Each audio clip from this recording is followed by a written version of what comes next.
Alrighty, ladies and gentlemen, welcome back to BMRL Network. We are here at Atlanta with First Gear Racing. Hope you enjoyed that little bit of practice segment as qualifying is underway. And as we are looking at the qualifying, we're going to go ahead and jump to the points standings here. Kyle Heath in the lead. You see there, he is in the lead by 12 points over Todd Smith with 72 points, tied with Jason Henney. And the number 9, Edwin James, 1 point behind second place, as well as Noah Miller tied with Edwin, and then so on and so forth down through the 18th position.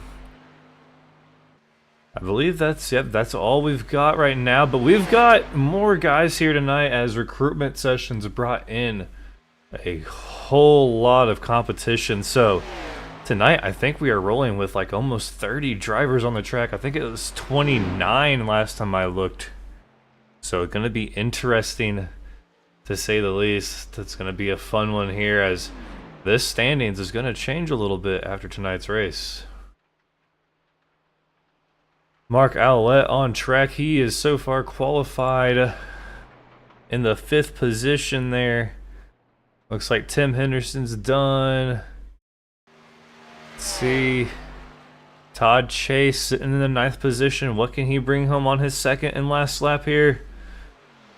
Todd Chase is going to bring home a 31.10. That's going to be enough for 3rd position. Derek Pemberton going to bring home into a 4th position as of right now, but we still got over half the guys to qualify here. Pate Albin out there as well. First lap, what's it gonna be?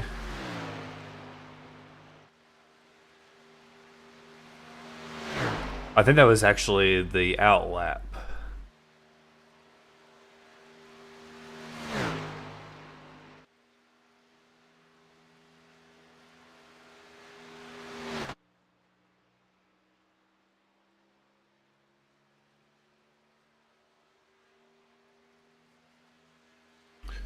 What's that first lap gonna come home with? A 31.53, right now sitting in an 11th position.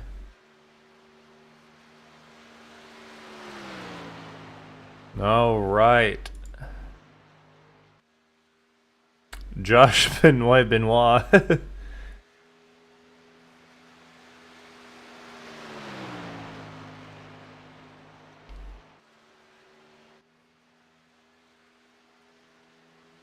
Jeremy Bailey in the 32 Ford Mustang gonna put down a 31.23. That's gonna be good enough for the 14th position, as Kyle Heath jumps to the top with his first lap. Ooh, Josh Benoit gonna jump up there. We'll just call him Josh Benoit. Oh, Kyle Heath is actually all done. So Josh Benoit sitting on the top right now. Does anybody have anything for him?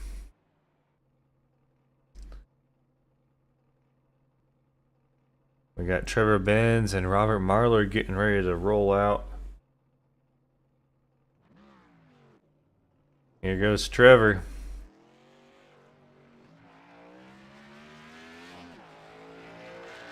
Rocking that chrome number 33.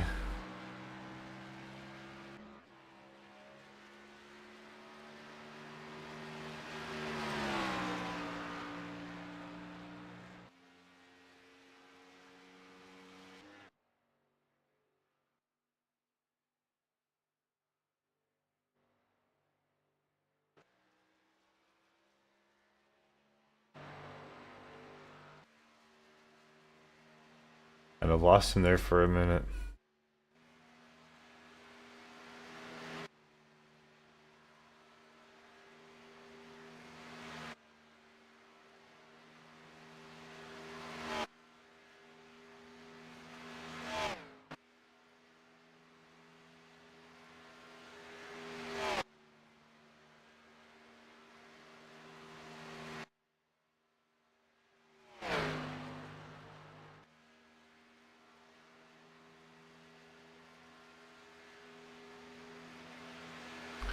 Trevor Benz with a 31.32.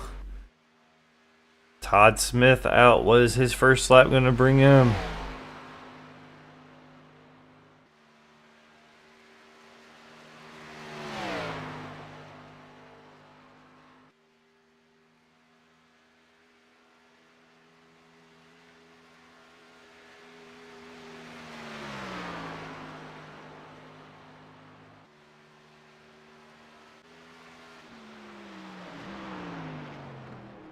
Trevor gonna have a 13th starting position here as long as no one else goes ahead of him. Or, oh, there it's gonna knock him down. Joshua O'Brien putting down enough for 11th spot right now.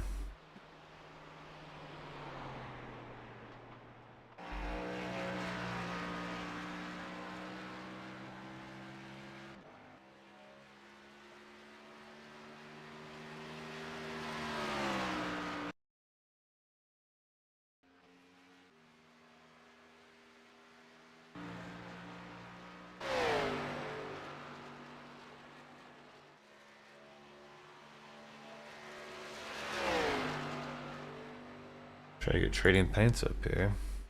It crashed.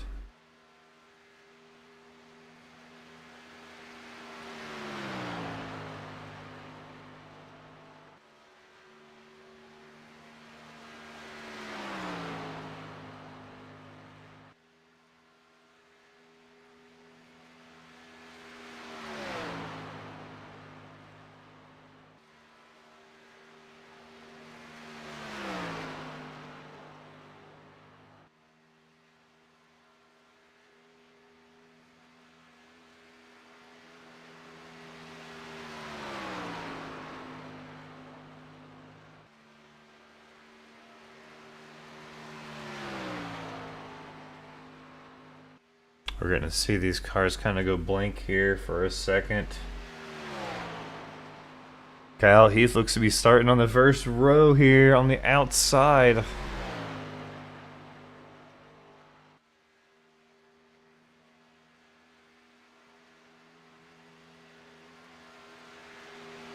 Well, I guess this guy doesn't have a different paint scheme. It's just the yellow and blue.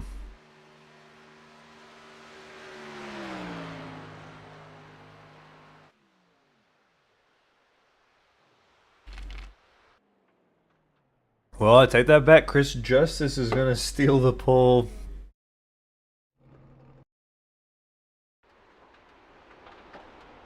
We got 3 drivers that have not qualified yet. Kelly Akron, Sean Cross, and Austin Longnecker.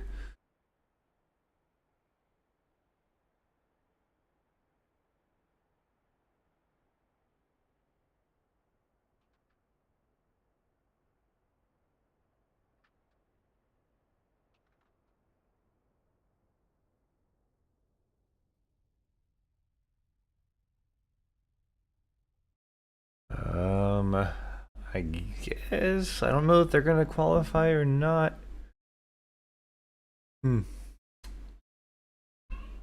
Let's see. Can we see? Well, we got 5 seconds left to qualifying, so we're not gonna get to it, and we're gonna have an extra long extended grid here. So it's gonna give us time to go through the grid at a nice steady pace. Oh, well, gotta change that now. All right.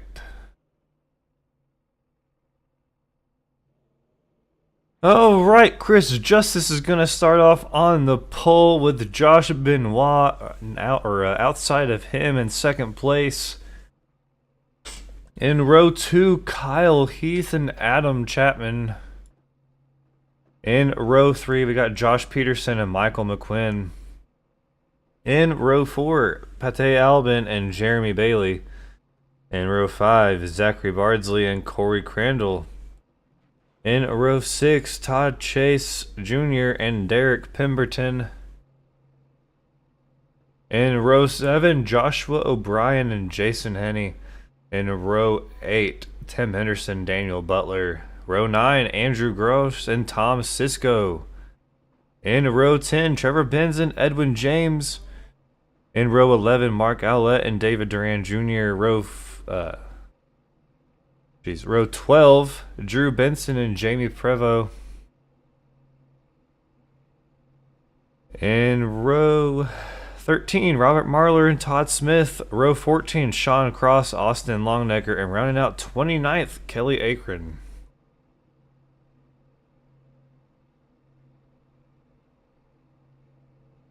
Alright, the grid is getting set. We're going to have a little bit of an extended grid running here. So, Von Butler, let's go racing boys, and CV says let's go Josh P. Josh Peterson, right? Yep. Starting in 5th.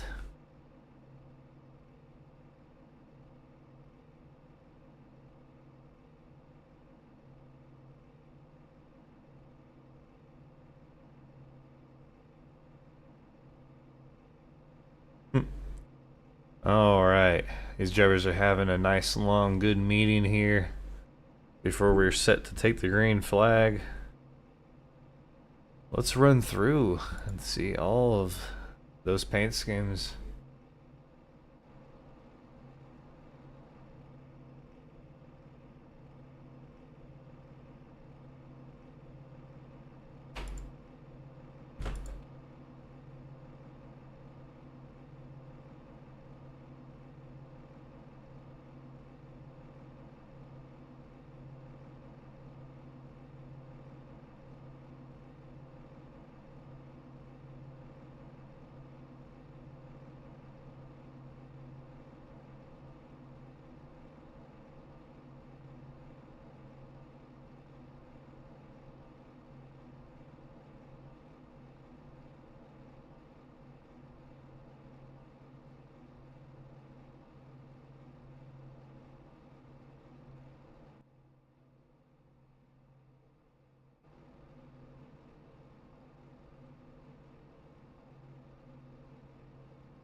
Oh, I love this drone shot. It's actually so cool.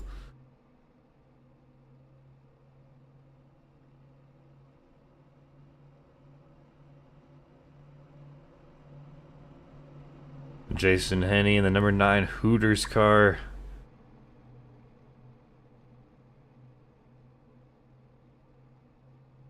Look at that grid. Look at the size of this field, guys. Awesome, awesome.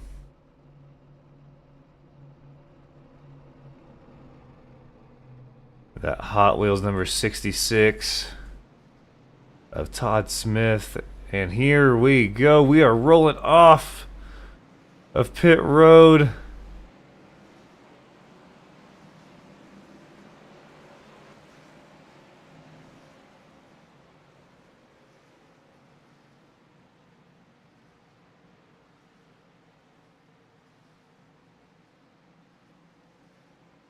Pace car leading them down the back stretch.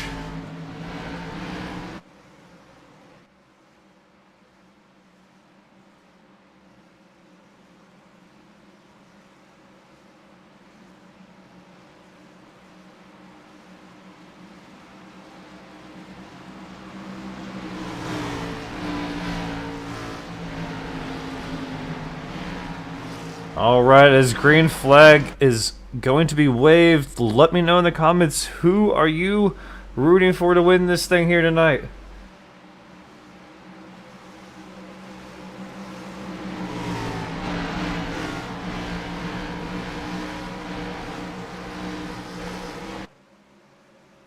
Here we go. Green flag, green flag.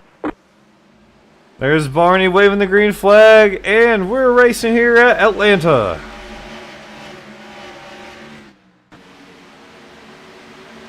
Chris Justice followed by Kyle Heath going into 1, into turn 2, onto the back stretch as the 99 of Josh Benoit follows them. Michael McQuinn already making moves.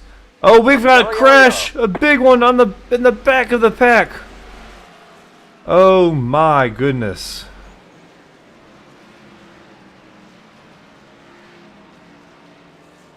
A lot involved here.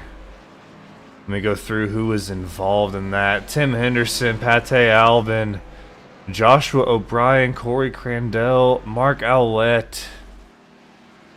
Those are just some of the ones that were involved here. Let's go back and watch the replay of what happened.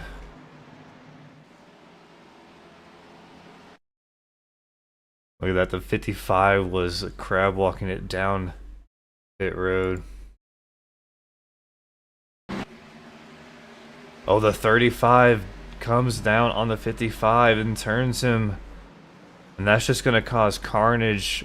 And it's going to go even further than that. Let's see here as...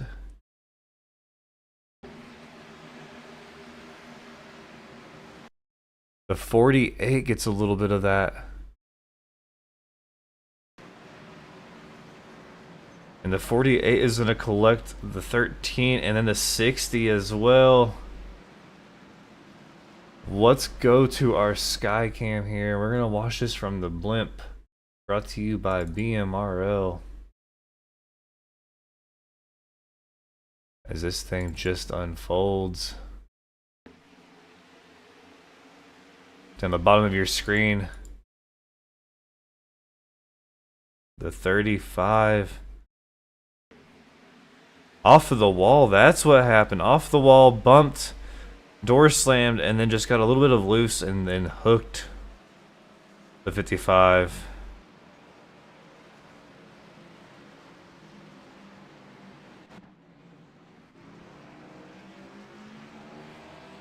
But the 55, using that fast repair, gonna get a second chance.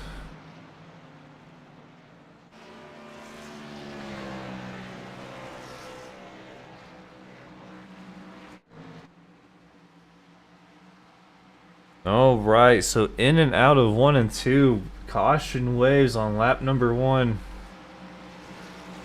Super Speedway Racing, and this track is so difficult to an like the extent of it's so fast, but it's so skinny, and like 2 wide is like almost the max of what you can run. There's no 3 wide racing here like Daytona or Dega. It's barely enough room for 2 wide racing, and to be completely honest. And I guarantee we're gonna see, what is the temperature out here tonight? Let's go ahead and pull up the weather. We've got 105-degree temperature on the track right now. 83 air temp with a 40% chance of rain. I believe it's partly cloudy, so we're gonna see the track go in and out of the shade on different areas. This track, not very big, so it's not gonna be like Daytona or Dega where you might have shade in turn 2, but the rest of the track is fully lit in sun. This one's gonna be like half the track under shade, half the track in sun, 3/4 in the shade, 1/4 in the sun, whatever. But track temp 105 degrees, so not too hot, not too cool. I think we're gonna see that top line be very dominant, and I don't know if we're gonna see a lot of 2 wide action. I feel like we will, but I feel like that 2 wide action on the bottom line might cause some issues.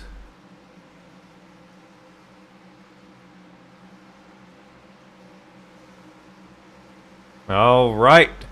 Pace car is off. Chris Justice, Kyle Heath, gonna lead him to the restart zone. Green's out. Green flag. Green flag. Green flag is out. Chris Justice, a nice little lift off of the start. The 99 also getting a good one. The outside, Kyle Heath, not getting a great restart like he was hoping for. The 99 quickly gonna pounce on that open position and put himself in the 2nd spot. Edwin James and Jason Henney back here fighting for position. Edwin James with the run on the inside.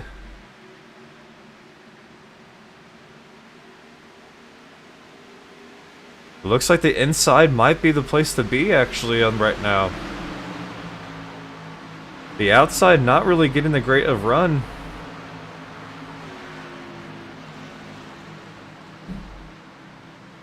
Some too wide action. We're gonna have to be careful off of that corner. That's when the inside needs to give plenty of room when you're coming off of number 2. Oh, the 73 a little wobbly.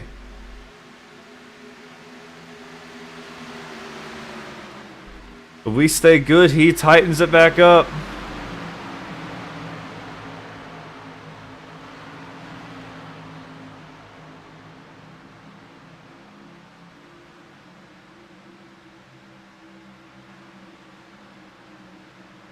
Oh, whoa, whoa, whoa, whoa. Derek Pemberton off of the back bumper of the 19.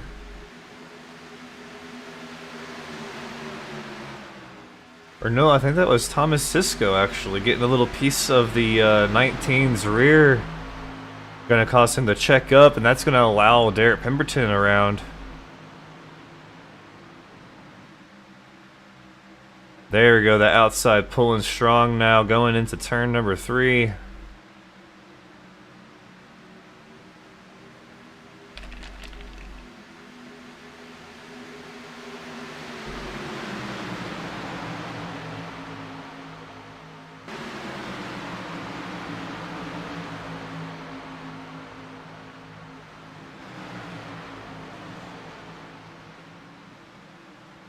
Oh, the 24 on the bumper of the 14 of Chris Justice. Chris is going to drop down on that inside line. Now back up to the top.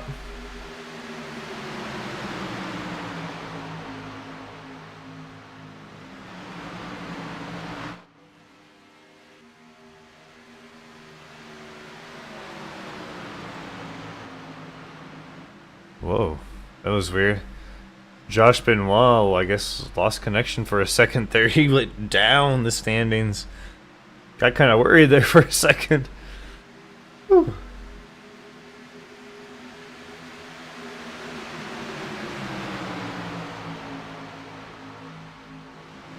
Go Edwin James, Cat Dad. Edwin James right there in the 46 with a Tidy Cats sponsor on his car. He said that before the race that all the cats pictured on his car are in fact his very own.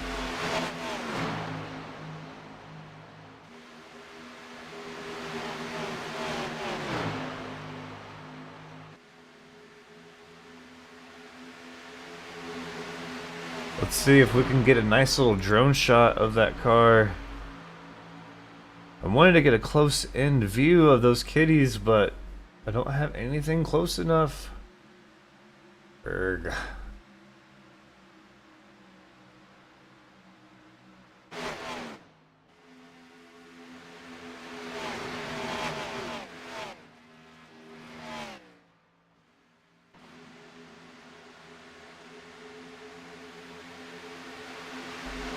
Alright, up in the first pack, we are up to single file racing. Trevor Benz trying to sneak in there, but David Duran not letting him in. Trevor's gonna have to get in behind David.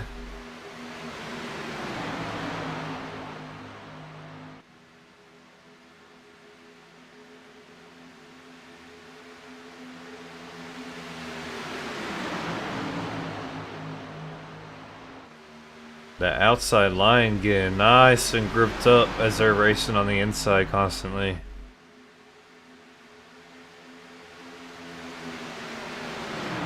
Edwin James making a pass on the inside of the 32. The 32 falling back to the back of this pack. That's the outside line. There's no draft out there.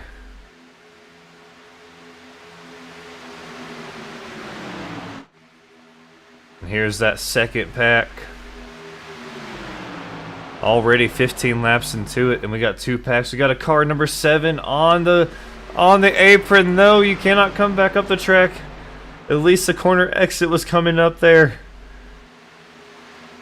Woo! Everyone should know that mid-corner at Atlanta or any super speedway, in fact, if you go below that line, you cannot come back up the track until you're out of that corner. Jamie Prevost making his debut here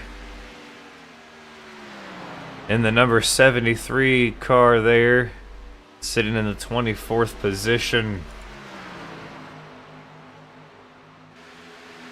Jamie rocking that kidney car for National Kidney Awareness Month for the Kidney Foundation.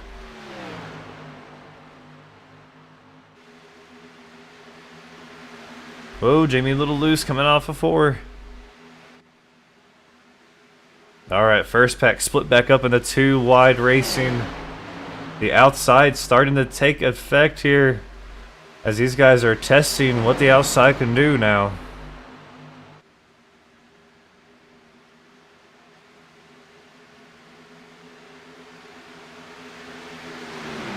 Trevor Benz has found himself in the 2nd position as he jumps down low on the inside of Kyle Heath. And we got a 3 wide racing back there, Michael McQuinn, Josh Benoit, and Jason Henney. But they hurry up and they make it back to only 2 wide. Jason deciding to let out of it.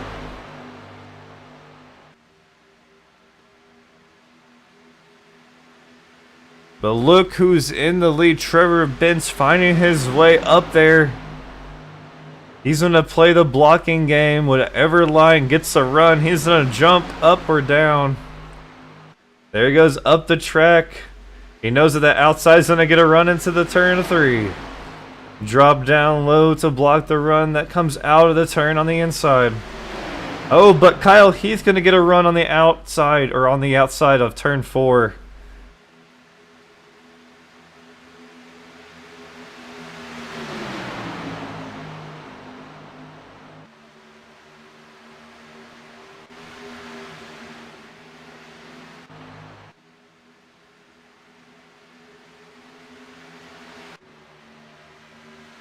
Looks like we got some connection issues with the guys in the back.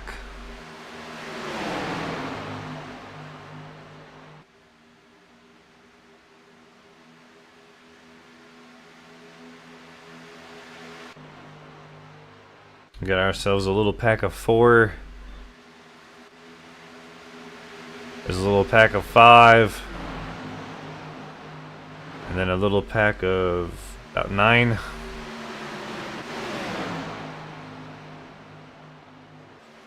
Oh, we got a couple cars following each other into the wall, but they're gonna be able to take it off the wall. That's very hard at this track. If you get stuck on the wall in turns 3 and 4, it's very hard to get yourself to get peeled off of that wall. But hey, sometimes getting stuck in the wall isn't a bad thing.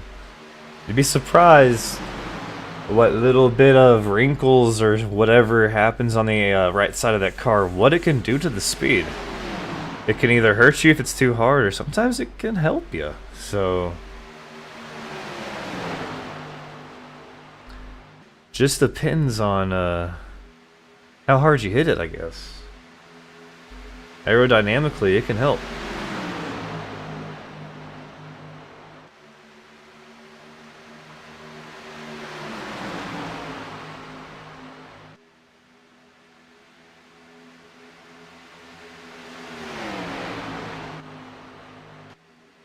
Corey Crandell trying to squeeze in there right in front of Tom Sisko and the number 12. These guys have lined back up. They're getting a nice little formation going.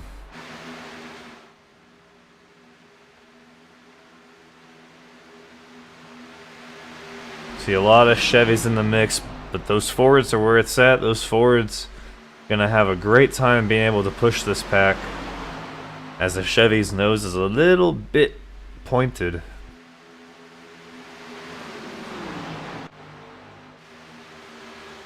Trevor Benz back out front.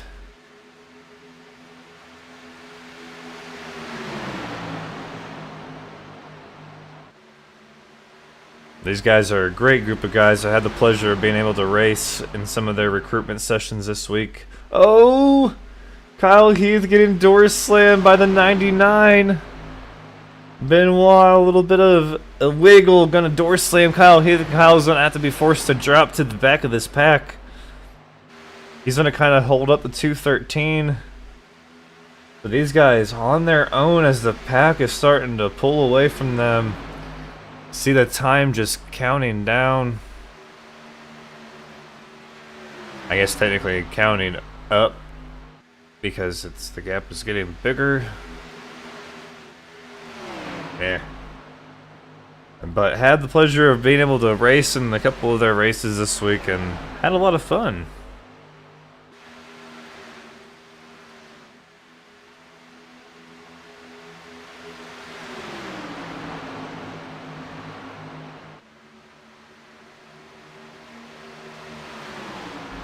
I wonder what pit strategy is going to be like here tonight. Let's go ahead and pull that up here.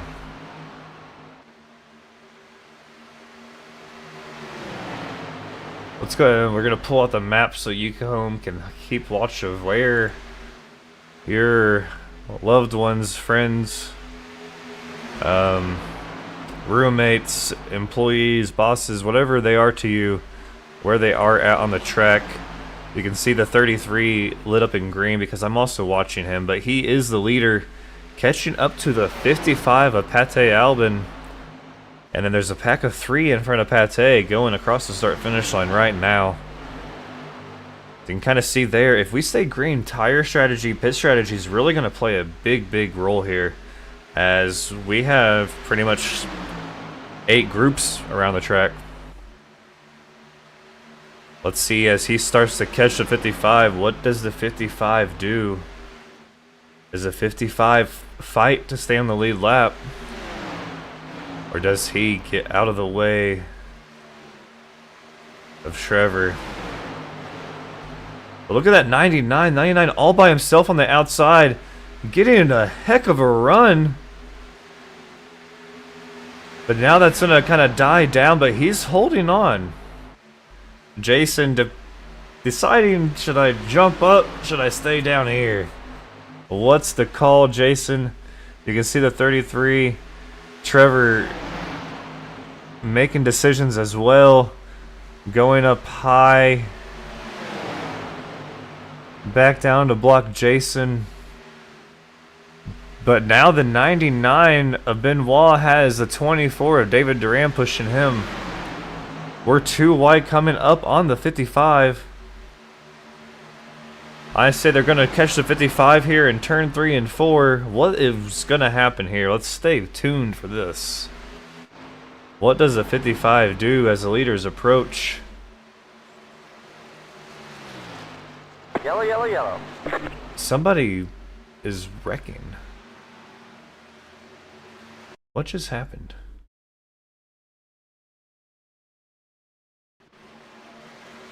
Oh, that's bad.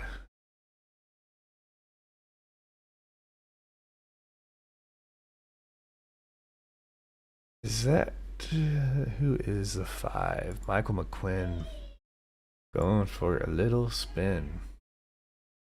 Oh, up in the wall.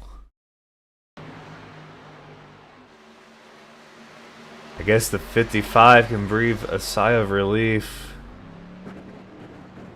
See, actually, I don't know if that... iRacing kind of threw that prematurely, I believe, as he's already on the apron. 99 don't want that smoke. Alright, so I guess we automatically know who is going to be pitting. Of course. Oh my, but looks like Michael McQuinn and Andrew Gross. Let me see, I'm pretty sure he mentioned how to pronounce his name earlier.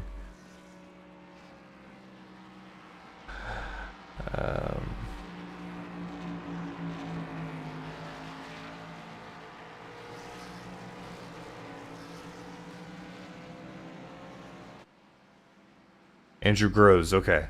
Yep, I did see it. Andrew Groves staying out, as well as Michael McQuinn, Daniel Butler, Mark Owlett, all 4 of those guys staying out. Are they going to come in, though? They all pitted on lap number 1 and 2 when that first caution came out, but Michael McQuinn has not pitted yet. So I'm not sure if Michael... pit road should be closed though, since he was on the lead lap. Does he come down? He does not come down. Interesting. Very interesting.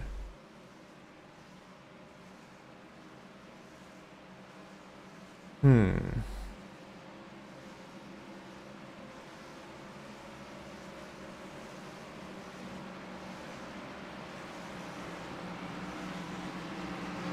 know what? Let's do something new here. What's up, Kyle? It's Chris in the booth. You got a copy, bud? Yeah, I got a copy. How's it going out there, man? Yeah, it's getting kind of loose out here, I'll tell you that. So, right now, what's the preferred line for you, inside or outside? Well, at the beginning, it is pretty much the inside. As the race goes on, it kind of feels like you need to do like the old traditional Atlanta line. You know, go in high, come out low, you know, swing out to the wall. Right. That way you get the best use out of your tires. But with the draft and everything else, it kind of dictates where you need to go. All right, man. Well, keep up the good work.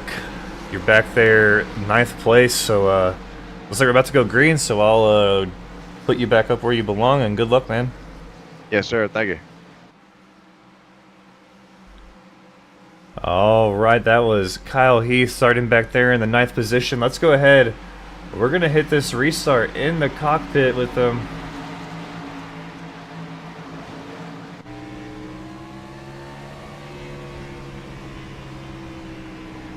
Green, green, green.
And just like that, those tires on the guys that stay out, they fell back. Daniel Butler now in the 6th position.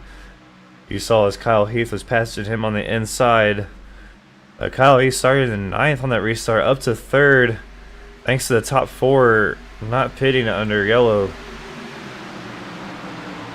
But David Duran, Benoit, all 3, and Kyle Heath, all 3 out in front, 1, 2, and 3 right now.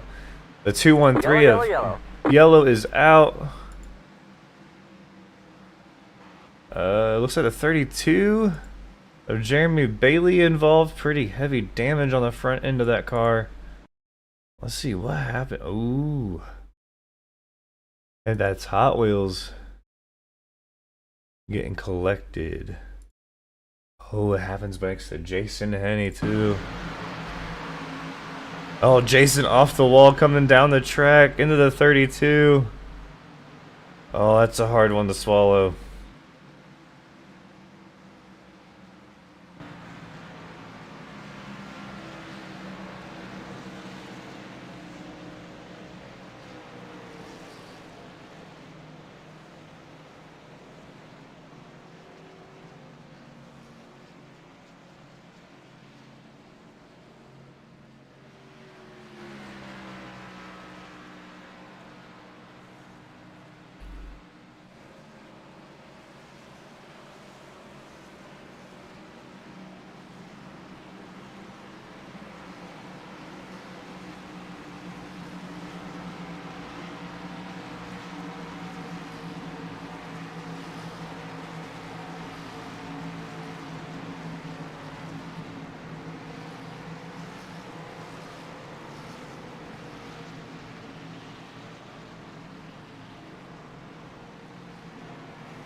Green, green, green. Green flag is out. Josh Benoit getting a nice jump on the outside of David Durand.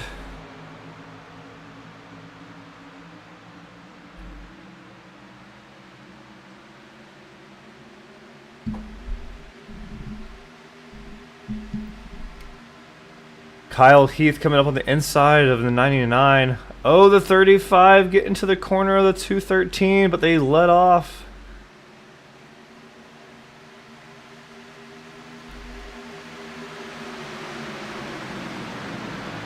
The 83 of Adam Chapman look on the inside of Jamie Prevost. Derek Pemberton also looking on the inside. They both make the pass.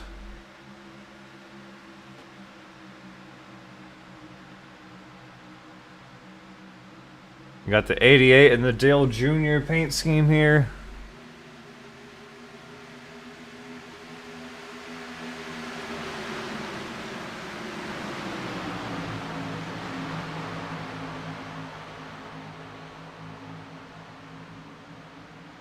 The 32, Jeremy Bailey getting the repairs done back on the track.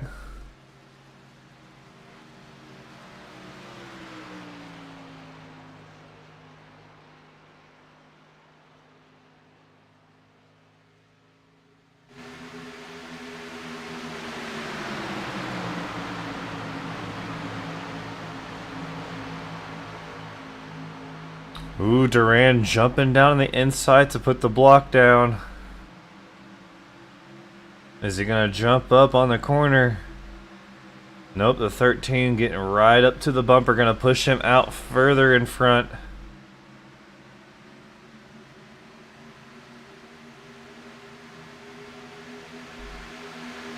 Let's see, statistically, I think the outside could get a nice run off of 2. But they're gonna get kind of shoved back on the entrance of 1. I don't think.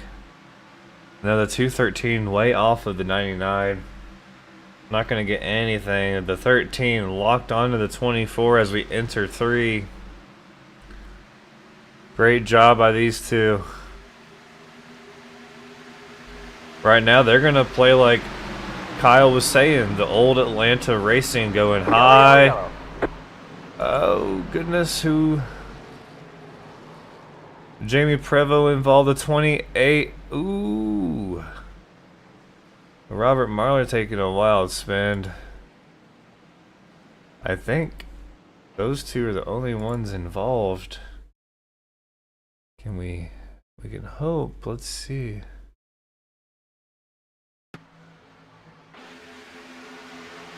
Oh. Jamie, I think, just coming up a little bit too high. Yep, came out a little bit too wide on that corner. But then what happened to the 38 or 28 here? How does he go spinning? Oh, he gets clipped.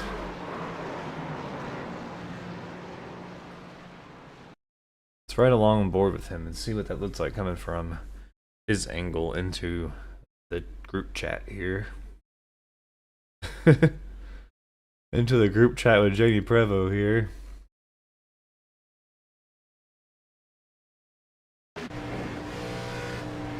Let off, he's trying to turn down. Oh, he thinks he makes it, he almost made it.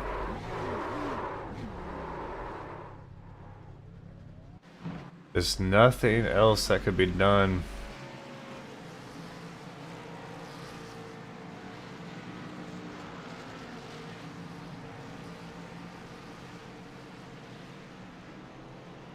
Well, comment section, what do you think of the race so far? Awesome super speedway racing here, but not very many big incidents. It's more of 1 or 2 cars involved, besides the lap 1 incident. I think was just pre-race jitters and that first exit of 2. issues.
Alright, pace car lights are out.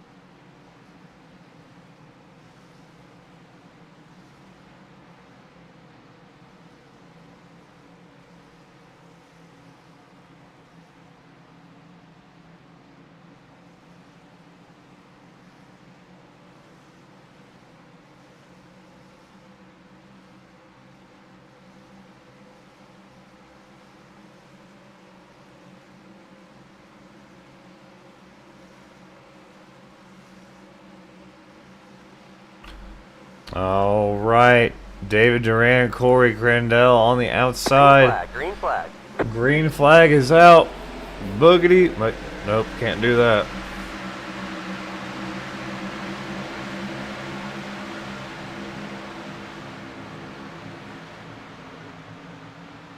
Gonna get a cease and desist. Man, but David Duran. Oh my gosh, somebody just blew an engine. What just happened? Yellow, yellow, yellow. What in the name just happened here? What happened?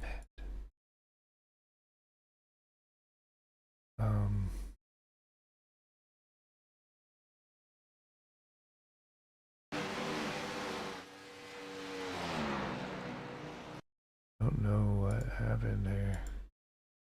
I'm not seeing. Does anyone know what happened? I don't see anything about anyone involved. I'm really puzzled right now.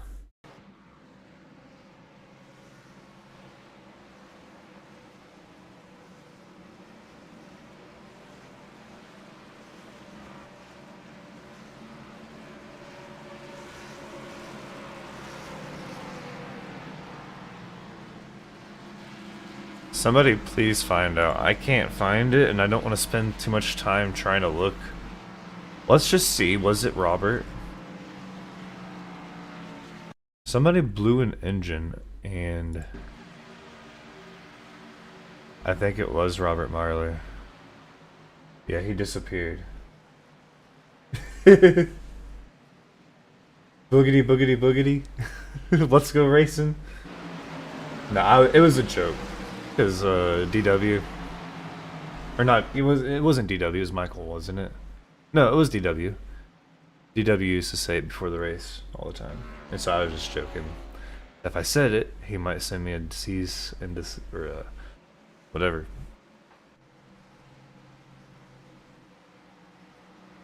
Just a little joke.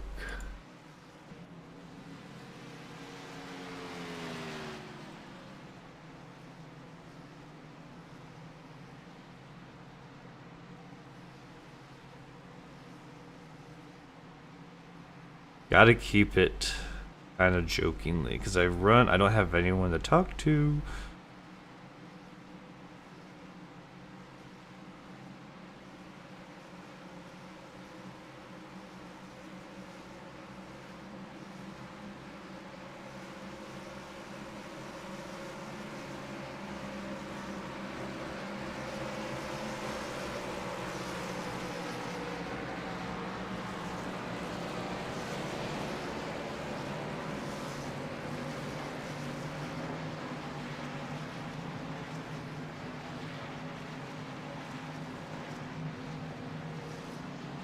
But Kyle Larson winning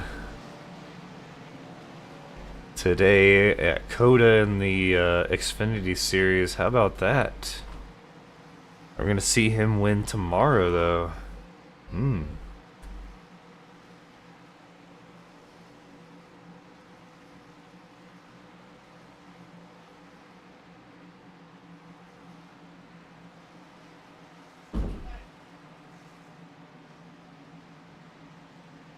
Alright, where?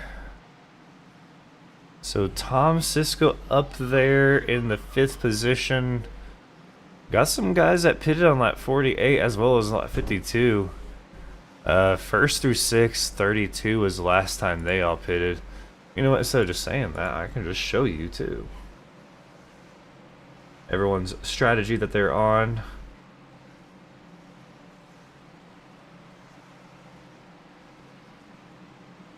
Well, apparently O'Brien is on a 51 lap strategy here, which is not the case. He pitted a lap 32, I promise. Green flag, green flag. Alright, look at that gap that the 24 just gets. I don't know, do you want to get out that far here at Atlanta? I really feel like if the 97 gets onto the 35 here, 97 can't decide if he wants to disappear or reappear. There we go. 97 wasn't close enough to the 35, so the 35 is just going to kind of pull slightly to the bumper of the 24. And the 24 back out in front with a solid lead. Gonna jump high, block that run from the 213.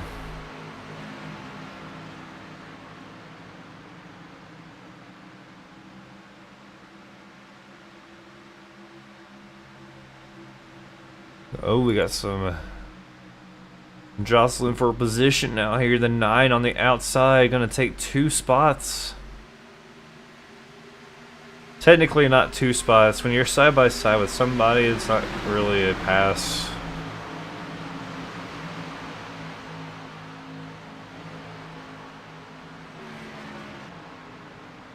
That number 6 of Josh Peterson with the throwback paint scheme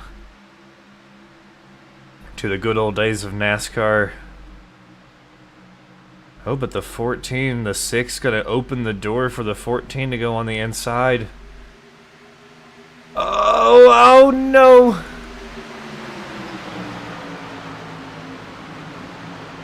Oh, and Jason Henney's turning. Oh my goodness, we got cars flying. Carnage everywhere. Oh boy. Jason's still able to roll it though. So that's a good thing. The car is still able to be drove. But is it going to be straight?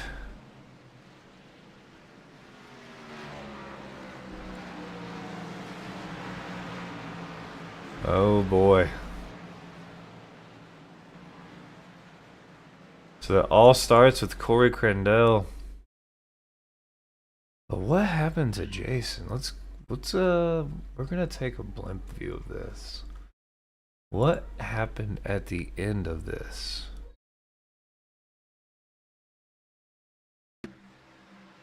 So the 35 down off the track. Oh. I think Jason just kind of comes down. Yeah, the 12, not really. Oh no. with the way the track looks, you can't really say if the 12.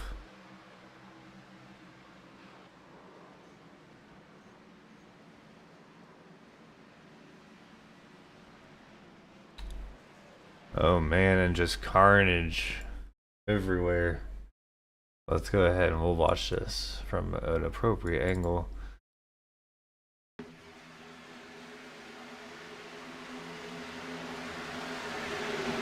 Oh yeah, I think it was just a case of Jason not really knowing where the 12 was as he was coming down a little bit on the front side of the track, on the front stretch.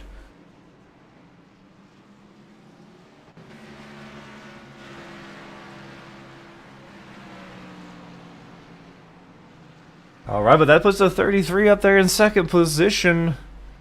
Last pitted on lap 32. He's one of the last few that are on that strategy. Other than that, there's Zach Bardsley, Joshua Bryan, Tom Sisko. Those are the only 4 drivers on that strategy there. Let's see if this thing's working now. No, it's broken for O'Brien. Everyone else, it's fine. But for O'Brien, it's just it's broken.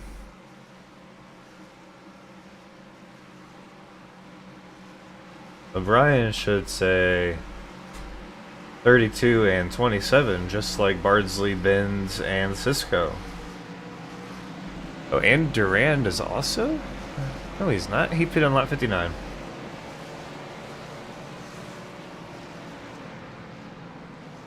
Hang on, we're not going green. Looks like we're having some issue with the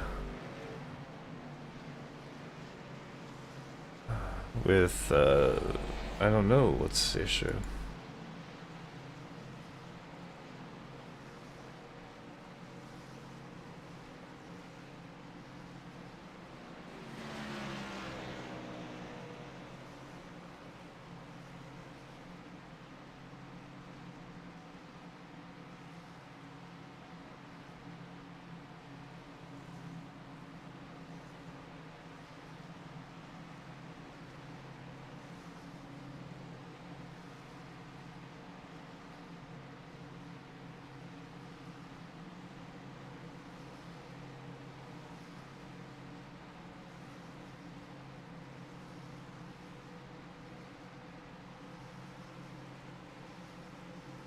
Let's see if there's any radio chatter going on.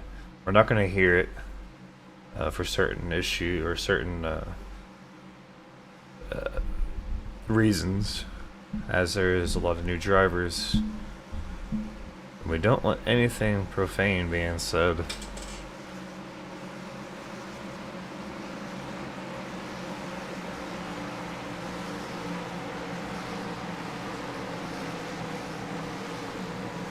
But it looks like pace car lights are off, so we might be ready to go green this time.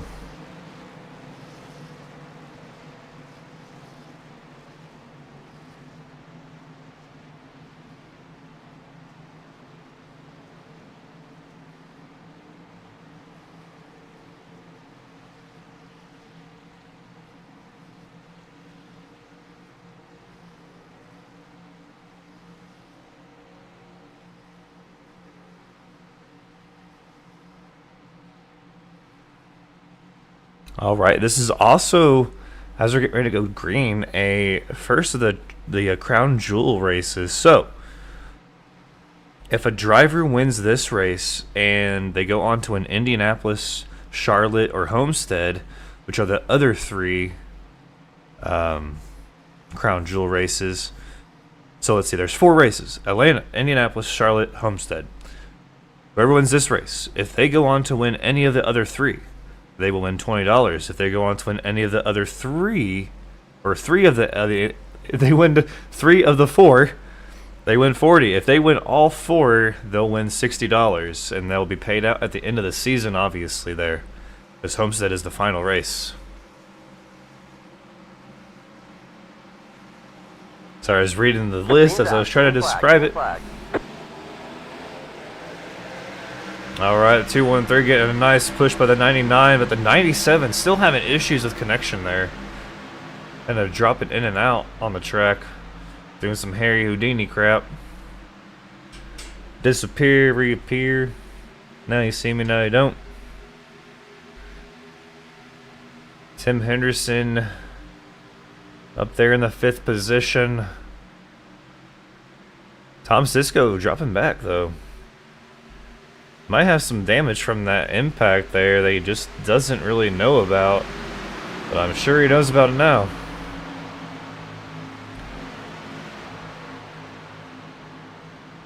Emberton on the radio. We were watching him right now. That's the 82 on the inside.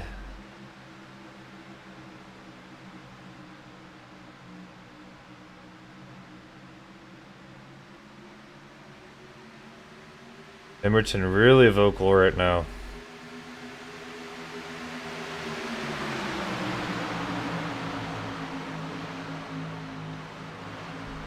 Ooh, getting a little bit down there.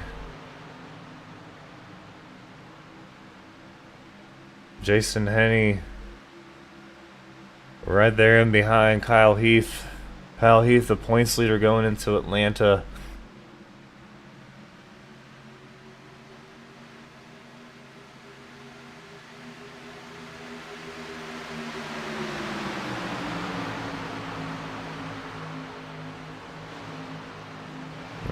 Ooh, 3 wide, the 97 on the outside. David Duran was stuck on the inside. Now Kyle Heath stuck on the inside of the 97. 97, the one that's having the issues with the blinking.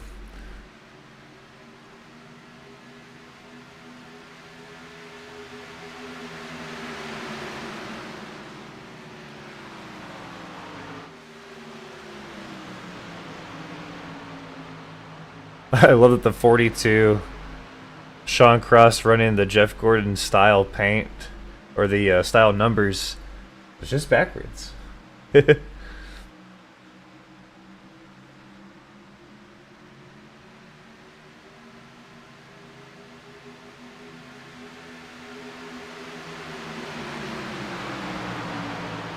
So everyone in the comments that have raced, or that race iRacing, how did Coda fare for you this week? If you raced it at all, which I know I didn't. Yellow flag is out. Yellow flag. Michael McQuinn, is he the lone driver involved here? Oh, did he get help? Oh no, he did kind of. Oh, it looks like he got bumped onto the apron, came back up and bumped again. The 14 keeps it straight though, but Michael McQuinn goes for a little slide. Stays below the line. Oh, he kind of did go up, so iRacing sees that boundary being crossed by, even though it's just a little bit. It's awful, Night King says. Oh yeah, Coda is the worst track in all of NASCAR.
Coda is no fun.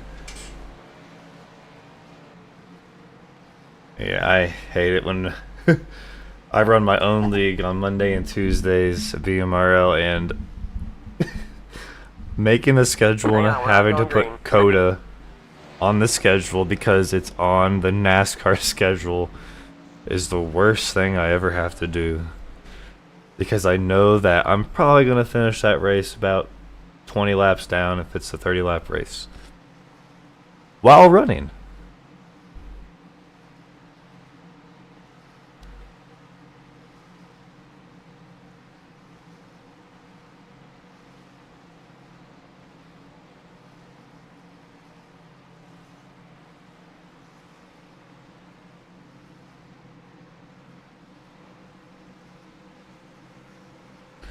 Alright, but pace car's lights are off this time. He's going to make that left turn down pit road.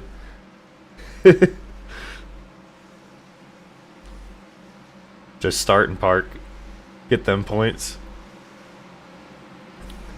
Benoit, Tim Anderson going to lead him to the restart zone. The 48 of Andrew Groves in third there.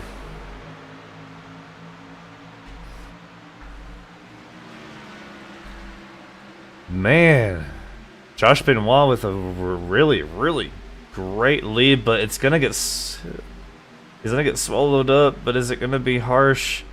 No. Once again, the 24 not on the 48's bumper, so there's not a big major run coming for him. It's just gonna stack the field back up. That's what we like to see.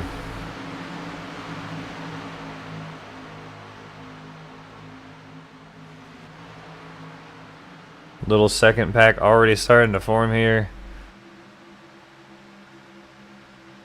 As they kind of lose the draft, the 83 falling off as well. Michael McQuinn trying to hold on to that lead pack.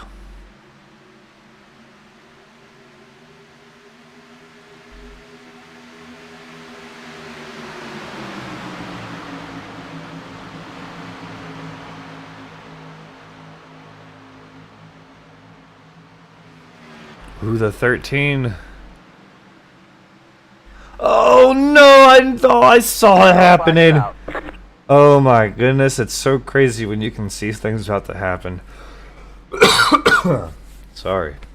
That gonna need a drink real quick.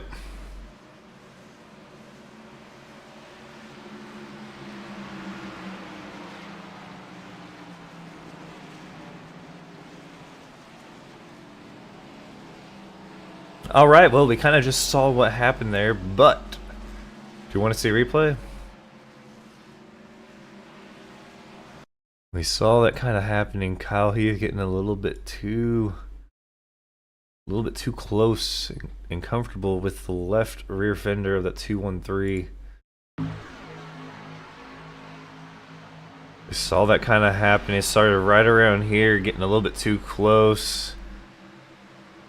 And the 213 just getting the air picked up off of his left rear, going to send him left into Thomas Cisco, I think. Is that who he just ran down onto? I believe so, yep. I know that. Watch the 33 and the 9 get away with that one. Oh, as well as Michael McQuinn. Michael McQuinn needing a break as he's been caught up in almost every single wreck. Let's ride aboard with McQuinn here. Where is he? There he is. Let's see his view of that chaos.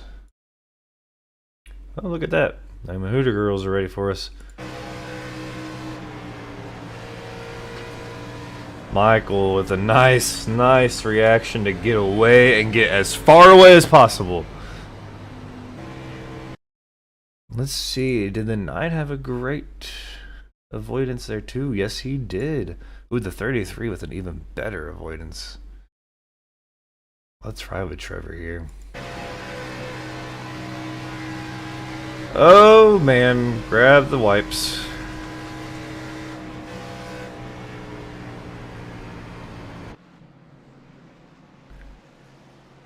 Trevor Ben's gonna need plenty Never. But man, Code Brown if I've ever seen one.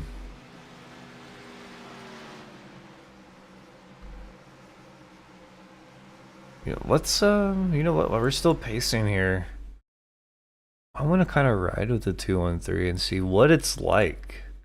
What is it like getting the air taken off of you and just being a victim to whatever your car wants to do? Let's go back a little bit further here. So right about here, getting the push, and it's just... And being in it, hold on to your wheel, you'll be able to feel what that feels like, but I guarantee it, right around here,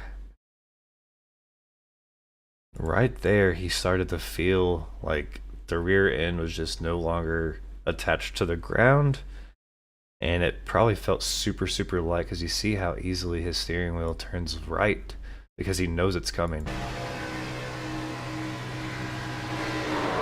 Look how loose that turn is. We see going through the corner how tight it is and how shaky it is as he's turning, but then all of a sudden it just turns right so smoothly. That's because the rear end kind of just feels like it's no longer attached to the track. And you're just no longer controlling that car, as that car is just going wherever that wind is telling it to.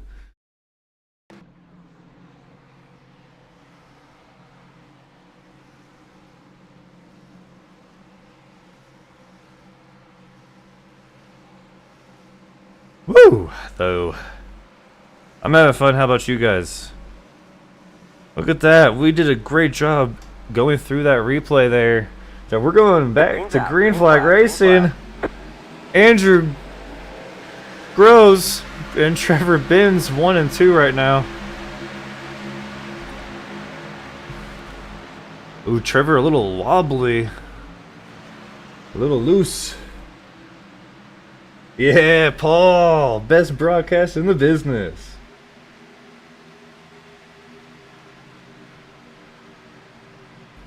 It's fun when you have an exciting league to host, to broadcast. These guys putting on one heck of a show here. They may think it's been terrible, but I love it when you can just dive right deep into a wreck and just watch every little angle that you can possibly think of. Kind of gives you guys a show instead of watching pacing laps. With a 24 glued to the 33's bumper. 33 right in the middle line right now. Can't decide down, up. Which way do I want to go?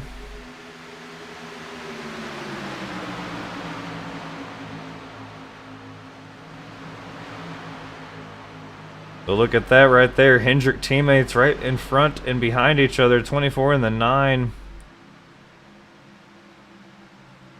Ooh, I wonder if Jason's shaking in his car right now with the 13 right on his tail.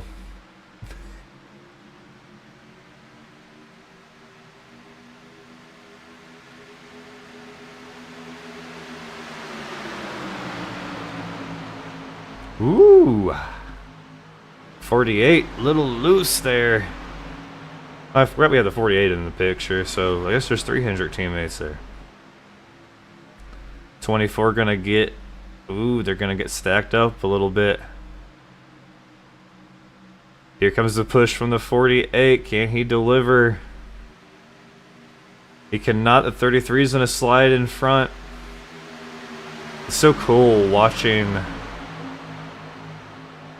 like being able to actually see the air and what's going on with these cars and how the draft actually affects them on this track. Ooh, the 24, hold on to it down the middle. He's so, that was good awareness. We're gonna follow the 24 back. Make sure he can get down there. Wow, almost off of the front right of the 48.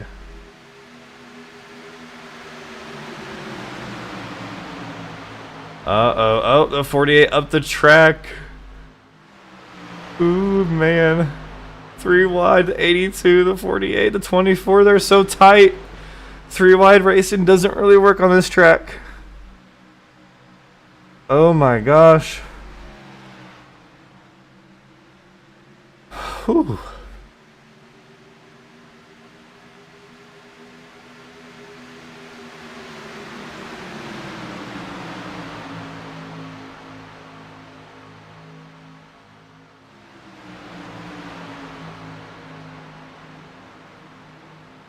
Looks like we're settled down back here. Alright, Kyle Heath catching the second place of Jason Henney, the 33 of Trevor Benz still in the front. And these three have kind of cashed out.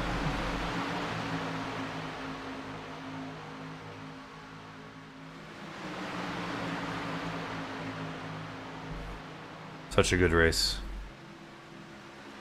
And it looks like Adam Chapman going to be caught by this lead pack here in a few laps, probably about 5 to 10 laps from now. Maybe even sooner than that. They just picked up a lot of distance on him. Not a lot, but a considerable amount. The 24 back up in business in the 4th position, as he is now right on the bumper of the 13. And he brought the 14 with him. Up on the high side they go. Henny in the 33, but the 33 is going to go back down low.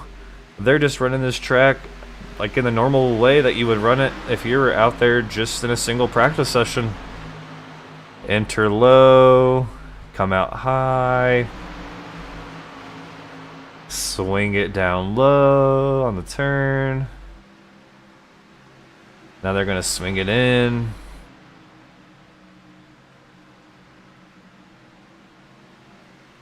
Exit high.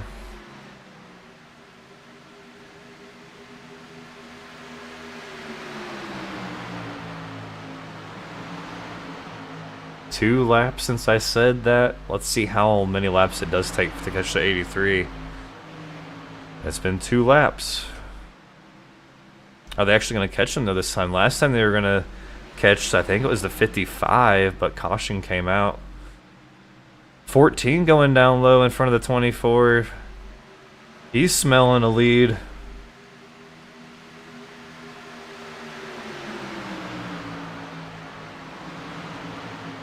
Let's go back here. Zachary Bardsley leading this pack. They're kind of all single file. Looks like the 99 of Benoit, he is back. He's finding himself now 6 seconds off of the lead after leading or fighting for the lead most of this race.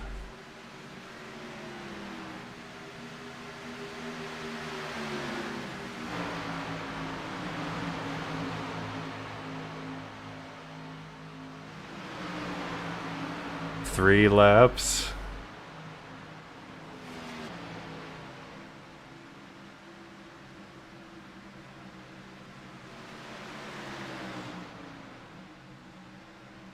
Two by two, 3 rows deep.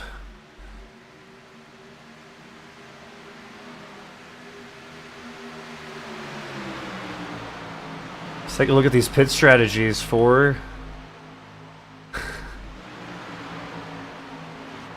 18. Daniel Butler back here in that third group. Well, I guess technically, yeah, third group, because the 33 is in the lead. The 83 is about to get put down on another lap. But the 18 of Daniel Butler chilling back in the 19th position.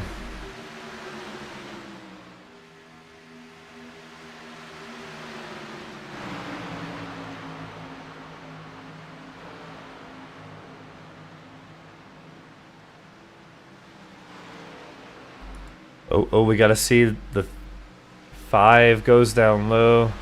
Wait, so the 5 is not the right number. He's using a sim stamp number, I guess, or whatever they call it.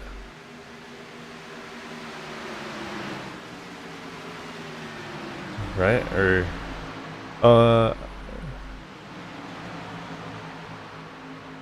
no? Where's the guy that they were? Was that him? The 5? I thought it was a different number. Thought it was like the 38.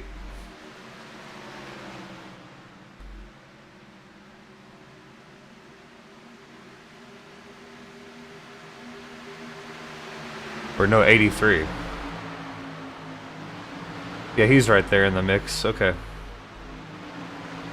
He's right there on the bottom line underneath the 9 of Jason. Now Sean Cross, the 42, missed the grid, missed the start. Right now sitting back in the 18th position.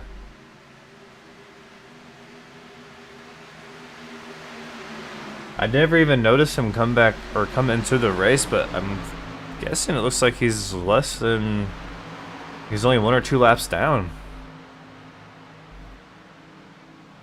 Alright, so Benz and Durand as well as Bardsley all on 62 laps this stint. So the fact that Trevor Benz has not pitted since lap 32 is pretty amazing that he's out in front right now.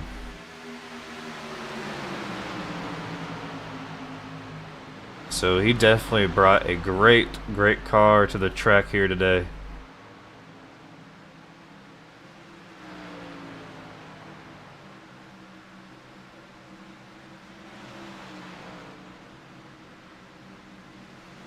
Jeremy Bailey in the 32.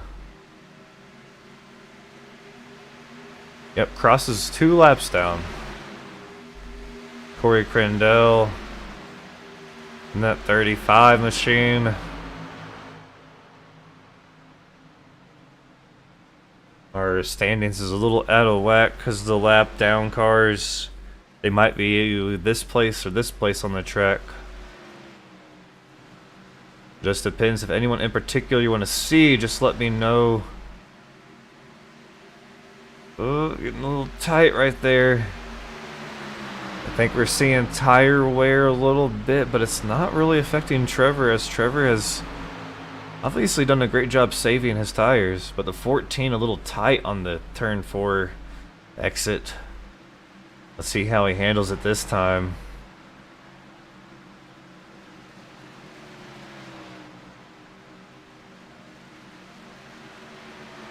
A lot better there.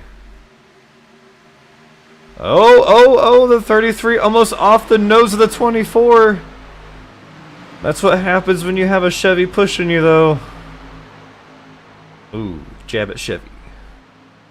Now, Chevy's actually my favorite manufacturer, but not when it comes to plate racing, though. In the truck, it's okay.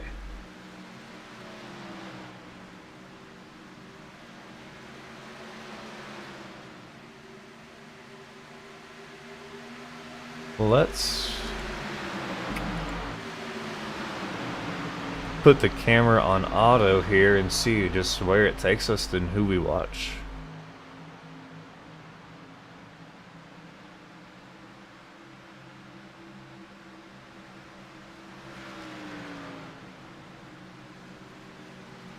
Go ahead and put so you can see who we're watching.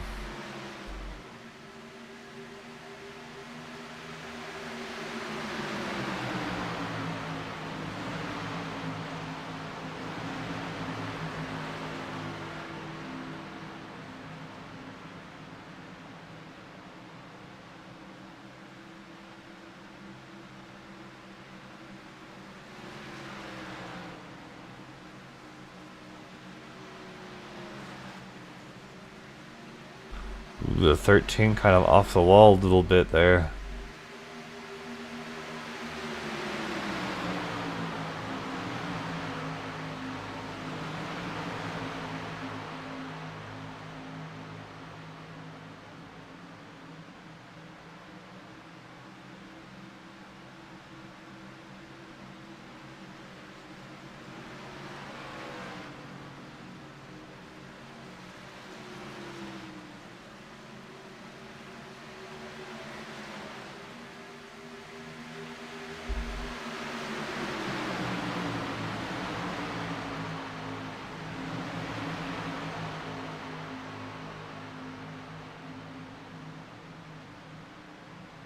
And it's not really relocating to a different driver, so I'll just go down. Oh no, there we just changed to Edwin.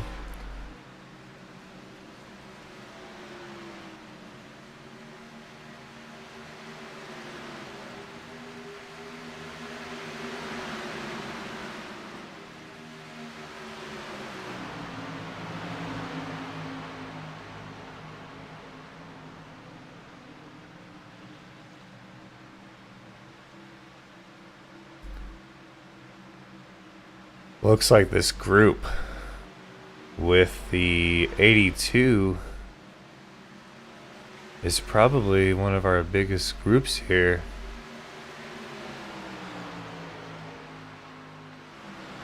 But I am not finding the 82 on my thing. Maybe that's the car that is not. Oh, it's Derek Pemberton. Never mind. That's our lead pack. Okay.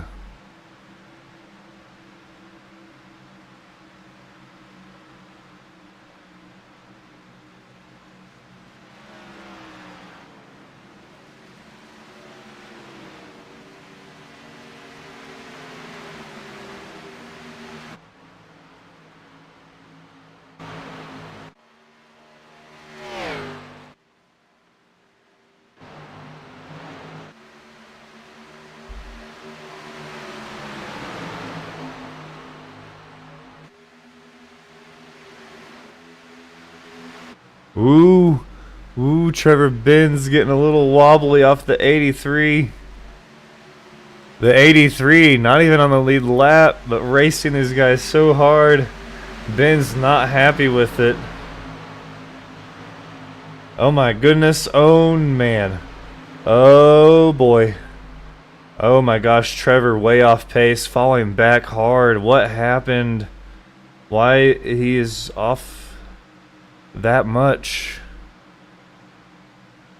Uh-oh. I think he's pit. Okay, so if they pit under green flag, they have to enter on turn 3, but he let off way sooner than I thought. But Trevor Benz is coming into pit road. Ooh, but that 83 fighting these leaders really hard.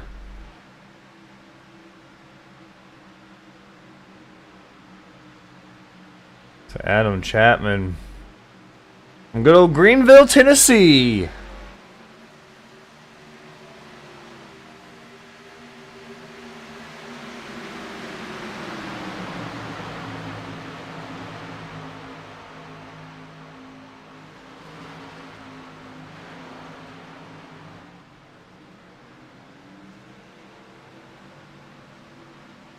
And this track is kind of different. It's so small and so fast that pitting under green is going to put you 2 laps down.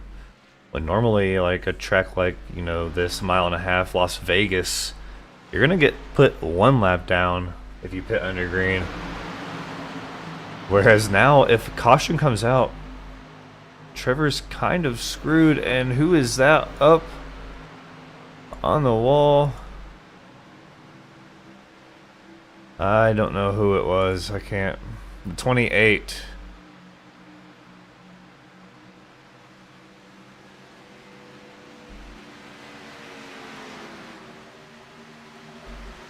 Oh my goodness, the 55 also up in the wall. I think he's just putting himself up there to get out of the leader's way. Uh-oh, the 14 stuck on the inside as the 88 goes down. He is also another lap down car. Well, 4 laps down. Oh my gosh, these leaders are catching lap down. Oh shoot! The 82 gonna go back up the track in a corner. Oh boy. Are we okay? You know, he comes back down. Oh boy. Gonna need to take my blood pressure pill after that.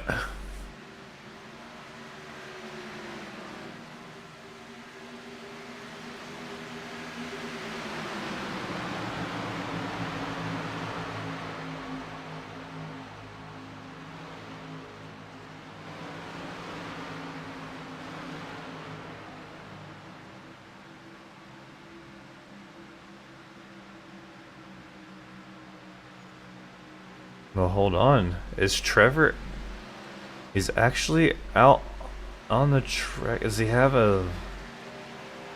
He's gonna stay 1 lap down, so he's not gonna get fully put 2 laps down. But he's right there. You can see as the leaders are chasing him down as they chase down and take over the 6th. The 6th of Josh Peterson. 13th position, getting to put down a lap. They're going to have to go 3 wide. The 213, they're going to make contact. Oh, the 99. Oh my gosh. The 2. We Yellow. caught another one, guys. Oh boy, oh boy, oh boy.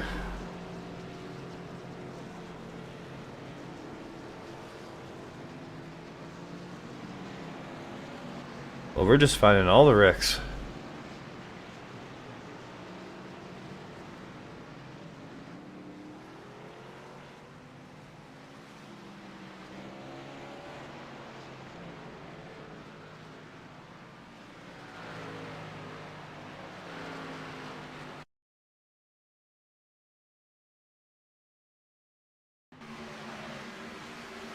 Man, we saw it happen, guys.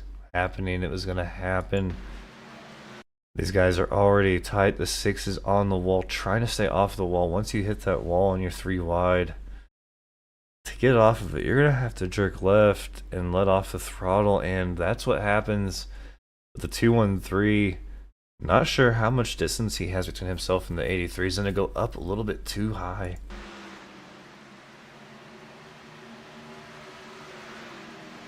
Oh boy. Let's see, the 33 narrowly escapes again. Where is he? Oh, he was nowhere around it. It was all behind him.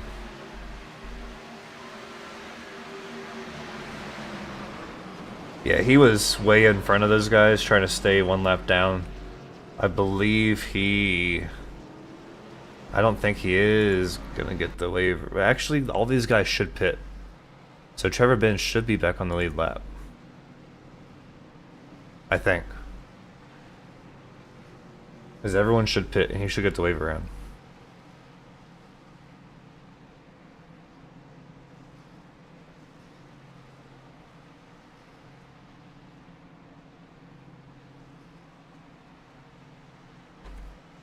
But there were a few that really did escape that pretty well here. Let's go back. And let's take...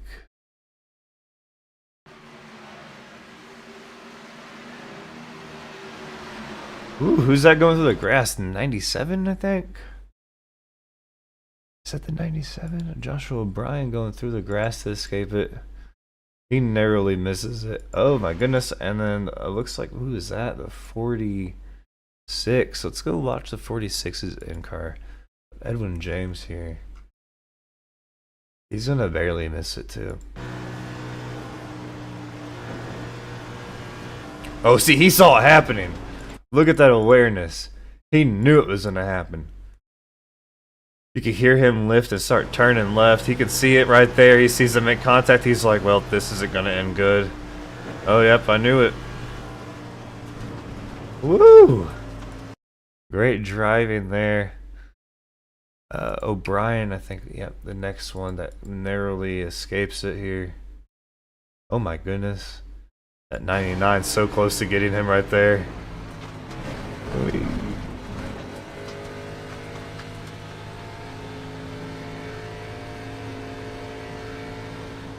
Oh yeah, you're good, yep. The 46, he narrowly, yeah, that was a good one.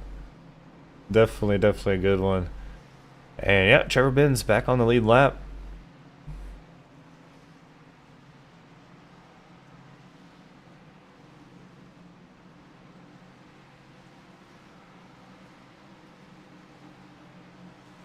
Now he shouldn't be this far back. I don't think he was Lucky Dog. No, I think the 6. Green flag, green flag. Maybe he did get Lucky Dog.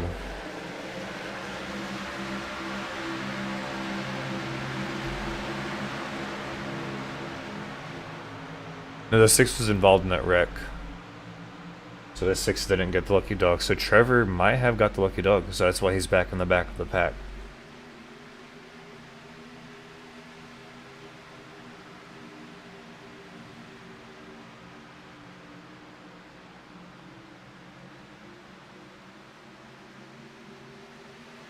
There we go, single file racing.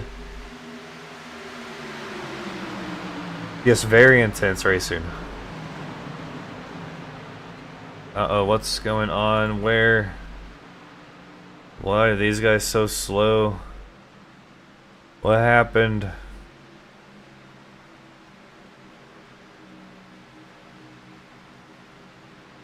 Jamie Prevost very, very slow. Also, the 5 is very slow. We might be in danger of a caution here. Michael McQuinn is taking a tow. Is a 73 back up to speed? Let's see.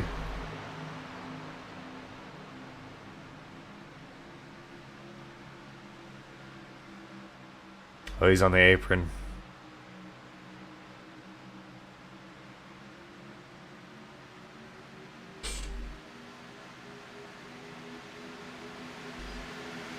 Well, look at that. 30 laps to go. This has been such a fun race. To be completely honest, this has been very, very fun to broadcast for you guys here. Happy to be working with this league. It's been fun. The first 3 races have just been flat out awesome racing, no matter the size of the field. 99 back up in the picture. Look at that, Benoit. After being involved in that last wreck, back up in the picture, as he hasn't had to use a fast repair yet. He's been in the front almost the whole race until about lap 70, 80, when I don't know if it was just a pit strategy gone bad or what, but it put him into like a 3rd group on the track, about 6 seconds off of the leaders. So Josh Peterson done for the day. Was that a wreck back there while we were green on that last restart, Josh? I was trying to find out what happened, but no caution came out, and I was looking through and I didn't see any like contacts show up on my list. Just wondering, between you and the 73?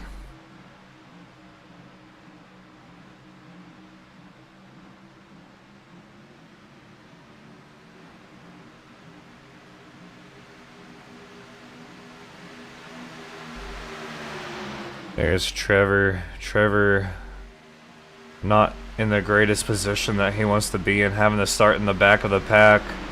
He's worked his way around about 5 or 6 guys, so that's good there. Oh my goodness, what is the 28 doing? The 28 entering the corner below the line. Big wreck off a turn. Oh. Uh-oh. Yellow flag is up. Whoops, I accidentally... Whoops. I accidentally clicked on it, and we need to find the caution first. Derek Pemberton and David Durand involved. Oh my goodness. That's not good. That's not good. Happened in our lead. Oh boy. You can't push. Is this a case of pushing the pusher? Did the 82 push the 14 and the 14 into the 24? Yep. Oh boy. Ooh, but the 24 kind of staying off the wall, it looked like. Let's ride. How are we going to be able to see this? We're going to be able to see it through here. Let's see. Does it... Oh, did the 40... I think the 24 got creamed there. Pushing the pusher off of turn number 2. He sideswiped that wall. Does he get creamed right here? Oh my goodness. Ooh. No shot. Oh my gosh, the 42. He is... Wow. Where is he? That's Sean Cross in the 42. Where is he? There he is. Oh man. What's he thinking right here? Oh, gonna go low. Oh my goodness, look at that wheel work. Oh boy, that's the clip right there.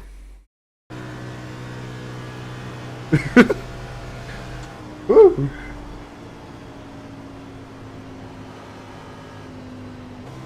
Oh, the 24 got a little loose. Did he get loose on, I think, in the corner? Let's see.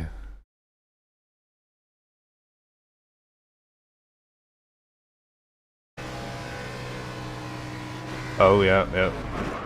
You can hear him slightly. Well, that's with the rear end getting picked up. Oh, yeah, he got on the apron. Oh, boy. And then kind of went up the track. Yep, that isn't really a case of a pusher pushing. Or, yeah, a pusher getting the push.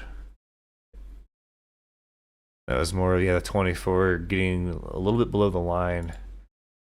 Causing a little bit of a stack up there. But look at this. Kyle Heath back to the lead. Man, we're gonna have to call him the closer, I guess. Did he close this thing out with another win, 3 in a row? Can he do it?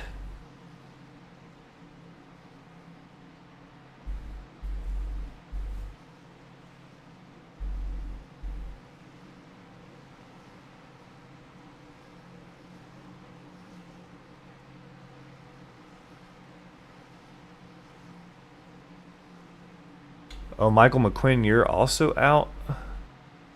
Oh, yeah. Dang. So, Jamie Prevost. No, Jamie is still on track. Josh Peterson, Todd Chase, Michael McQuinn. Those three. And Jamie. Jamie Prevost now on pit road.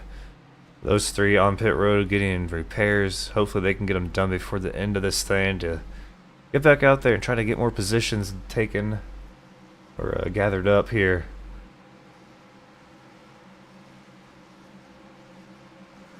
Alrighty, well, Kyle Heath, Josh Benoit back on the top. Green, green, green. Green flag is out. Kyle Heath gonna lead him across the start-finish line.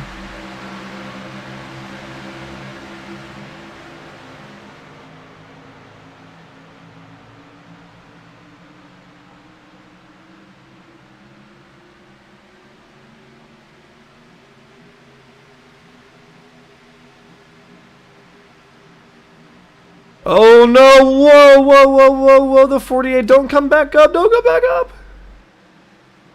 Oh Yellow flag no! is out.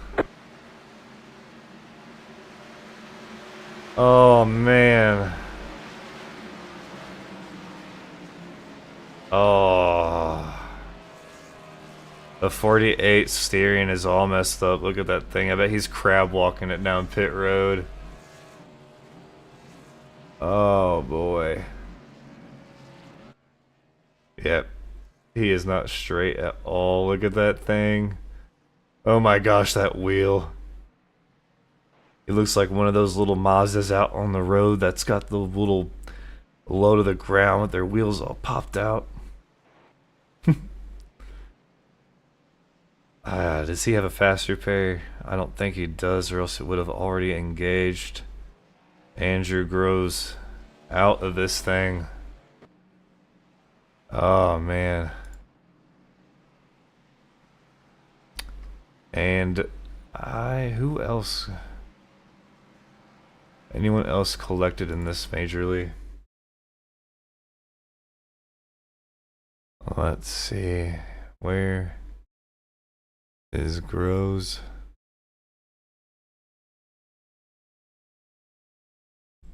So 48.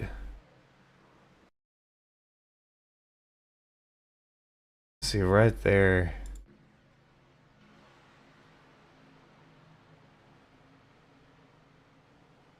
I think he was trying to keep it down low.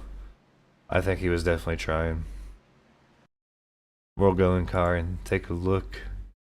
Oh man, but then 97.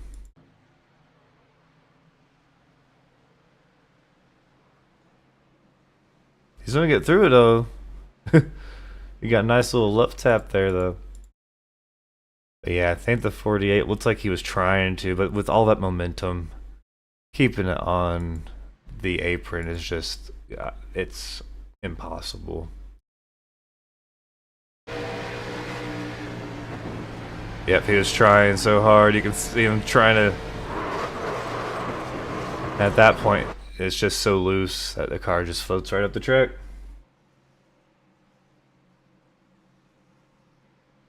We're so tight, I mean, jeez.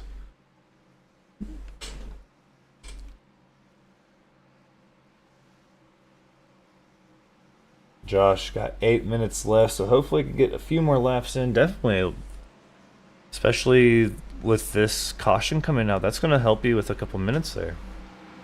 Oh, we're still looking at pit lane. Jeez. My bad, guys.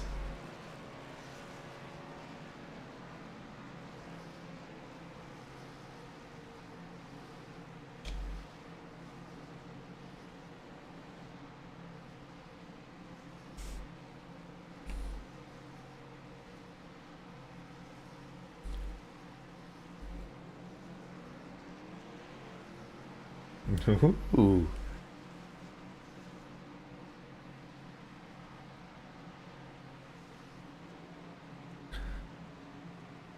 But man, what a race we've had here tonight. Let's go ahead and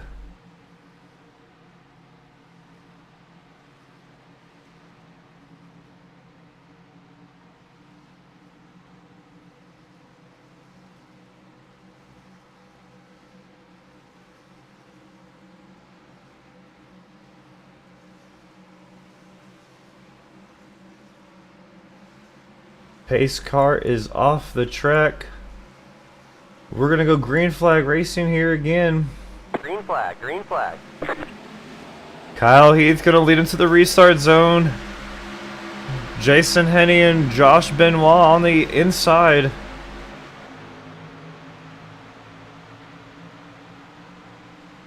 The 14 of Chris Justice wanting a win. He almost had it last week at Phoenix.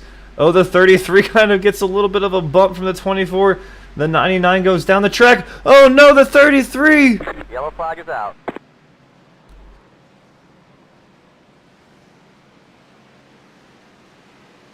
Oh. No.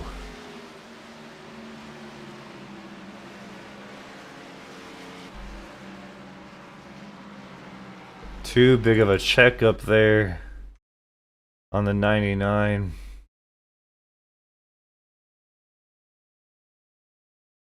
Oh boy.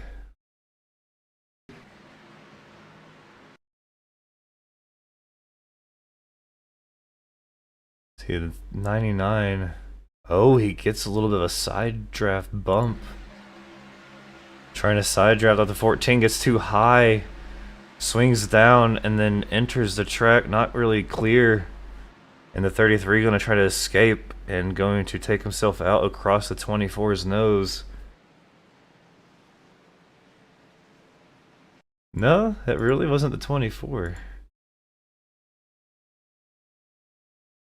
I can't put any blame on that, but you can see right here. 24 just an innocent bystander there. He does kind of get the 33 loose, but the 33 corrects it. The 33 is escaping that 99 there. But it's not our job to pick apart these.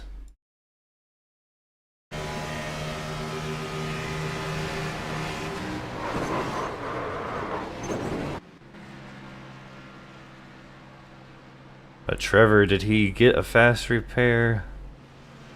He has not used his fast repair yet, so yes, he does.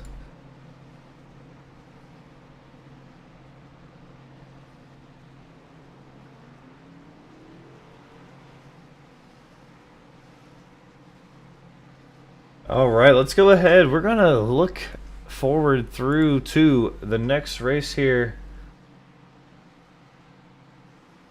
As you see on your screen, we got Watkins Glen next Saturday, and then Vegas. Oh, Vegas is my favorite race. My favorite track. The best track in my opinion. Yep, Watkins Glen next week, followed by Vegas, Martinsville, Indianapolis, Kansas, Bristol, Charlotte, Richmond, and Homestead. It looks like the last 5 races of the season are all going to be ending under the lights, as well as Vegas is going to end under the lights. So that's my favorite time of racing, is look at these cars as the lights shine down on them in the darkness. Oh, such awesome, awesome times. So we'll be right here on BMRL Network for those races to follow as we get set to go green here this time. So buckle up and enjoy the ride as we go down in the back stretch and wait for this restart here.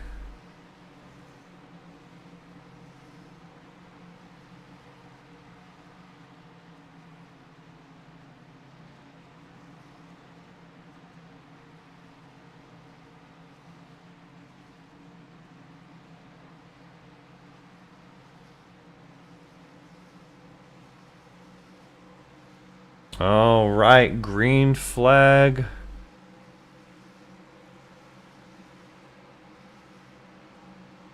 As we get ready, Jason on the inside, Kyle Heath gonna restart on the outside.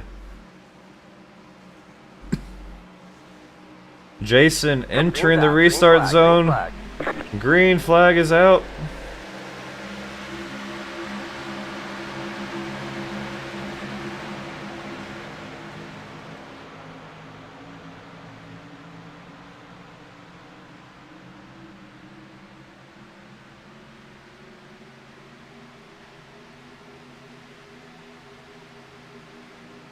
$15 laps to go.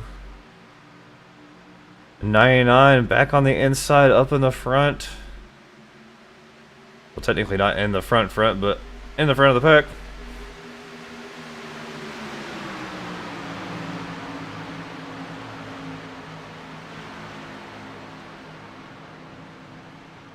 And look at this, Daniel Butler not even on the lead lap just about 20-30 laps ago is now going to find himself in the 8th position.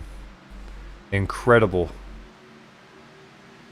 And here we go, that second pack that was kind of broke off, but now finding themselves back up on the tail end of this pack. And we got ourselves a race here with 13 laps to go.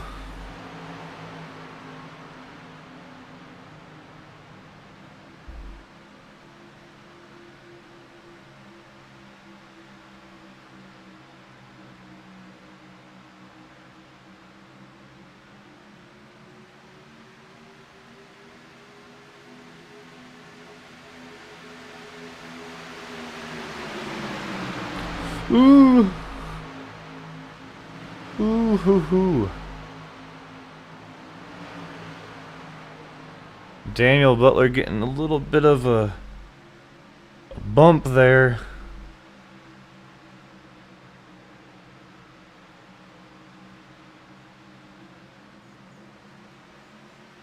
Oh, the 9 stuck on the outside.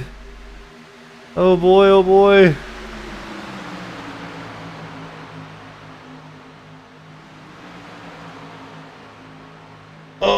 Oh no! Yellow flag is out. That's gonna end the 9. Oh my gosh, and the 9 just gets clobbered by the 28. Oh boy. Oh man.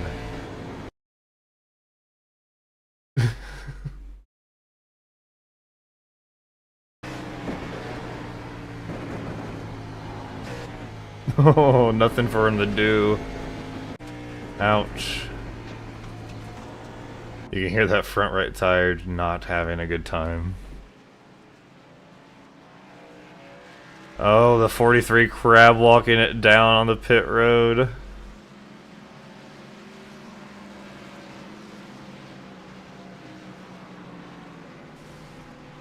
Someone just blew an engine. I think it was one of the guys sitting on pit road getting repairs.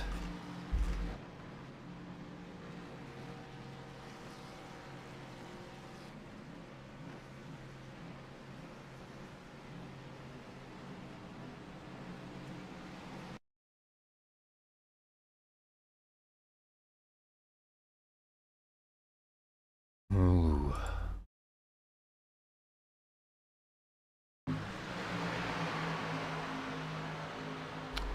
Oh, the 13 goes up the track. The 24 tries to dodge it, gets into the 43, and it's a chain reaction of incidents happening there.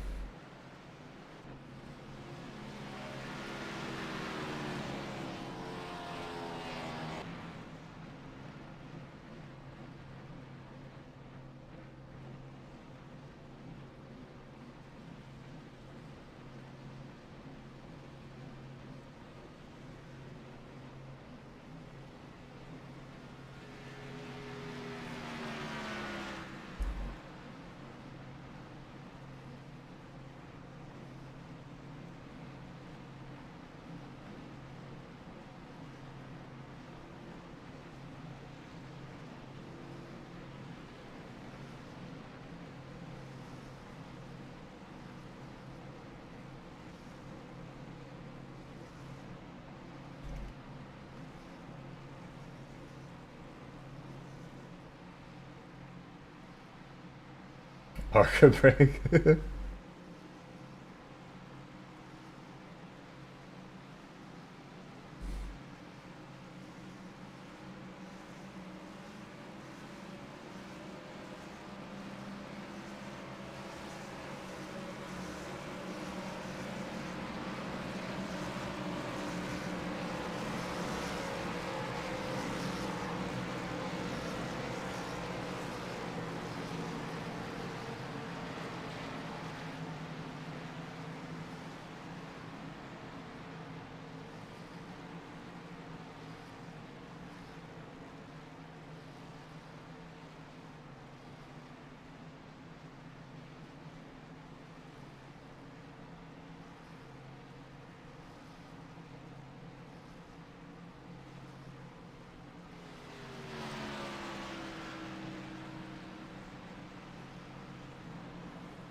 Alrighty.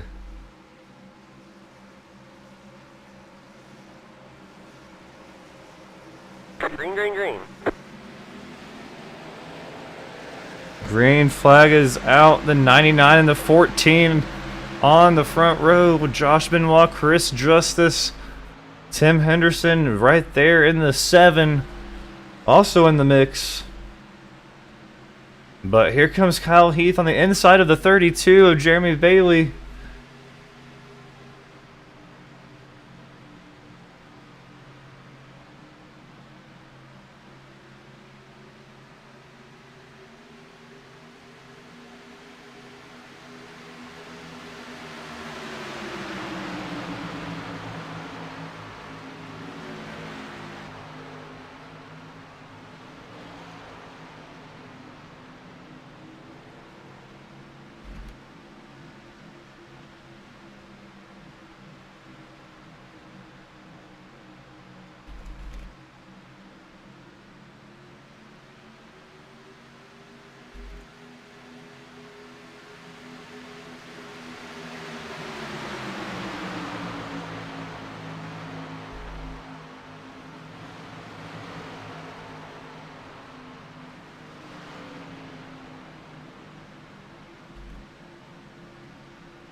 Alright, 5 laps to go. Benoit out in front, followed by Tim Henderson, but Kyle Heath right there behind him, breathing down their neck. Can Kyle win a third one here in First Gear Racing, their opening season? And Kyle Heath snatch a third win in a row.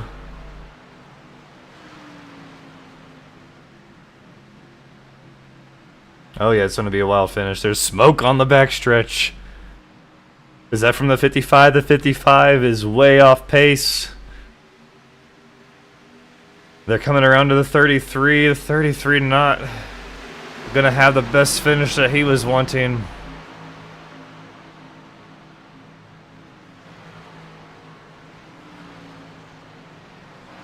All right.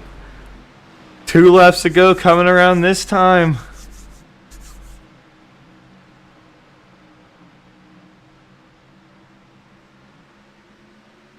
Oh man, hurry up. We got 2 laps. Who's going to win this race? Who's your pick?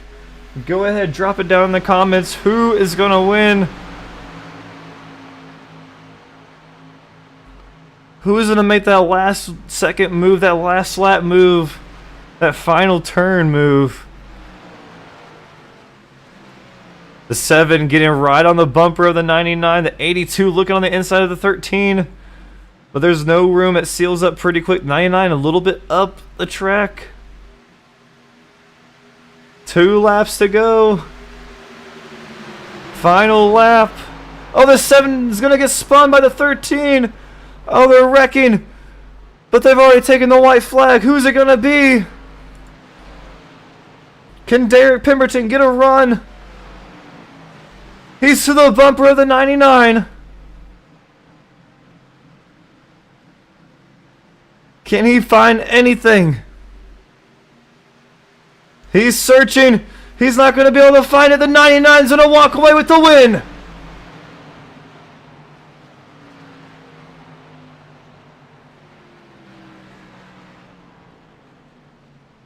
What a crazy finish. Let's go back and look at that.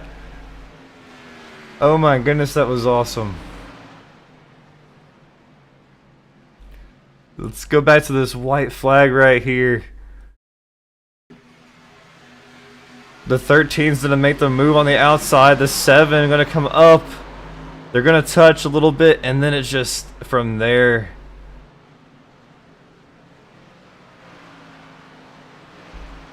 Wow.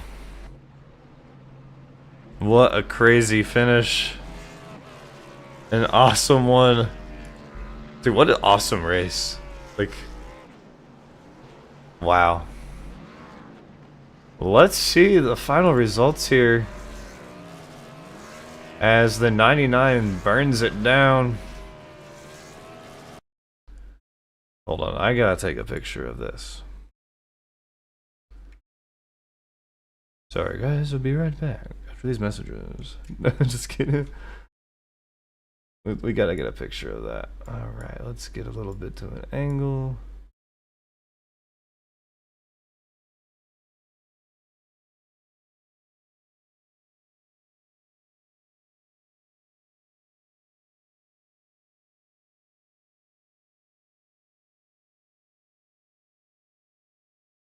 I think that's good. What do you guys think?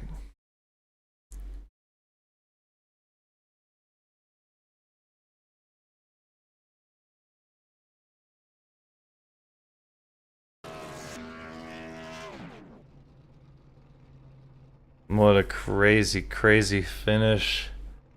Going ahead, let's look at these results, the official final standings here tonight. As Josh Benoit going to win here tonight with Derek Pemberton in second. Chris Justice is going to bring home a third place finish. Joshua O'Brien in fourth.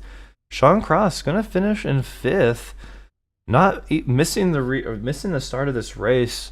You're going to get a fifth place finish. Jeremy Bailey in sixth. Kyle Heath in seventh. David Duran eighth. Tim Henderson in ninth. And Mark Owlett in 10th.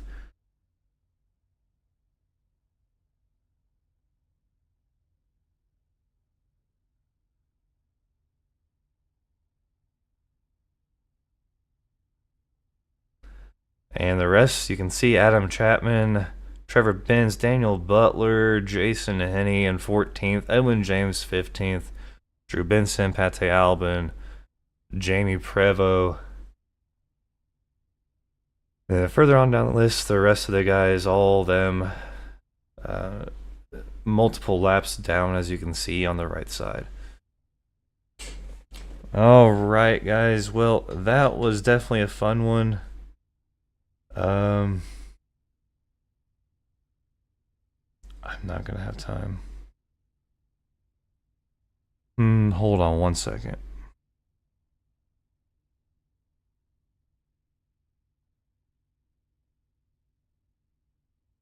Let's go ahead and get Chris Justice in here. Hey, Chris, it's Chris in the booth. You got a copy, man? I got you. Another week in the booth, dude. Awesome racing out there tonight. It was definitely carnage infested, but you came out with a top three. I mean, a third place finish. Walk us through it. How was it out there?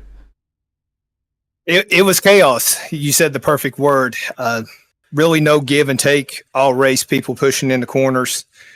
I know at one incident where I had with David, I was getting pushed like 2 cars back, spun David out. Then, the final lap, the 83 cars 2 laps down, blocking me from contention of racing for the win. So things could have been better. People could have been more patient. We only had like 1 green flag run. So I think there's a lot to clean up, and hopefully we can do better at Watkins Glen. Oh yeah, going right into the road course is going to be pretty interesting. We'll have to see if cautions will be on or off for that race. But nonetheless, congratulations on the top 3 finish.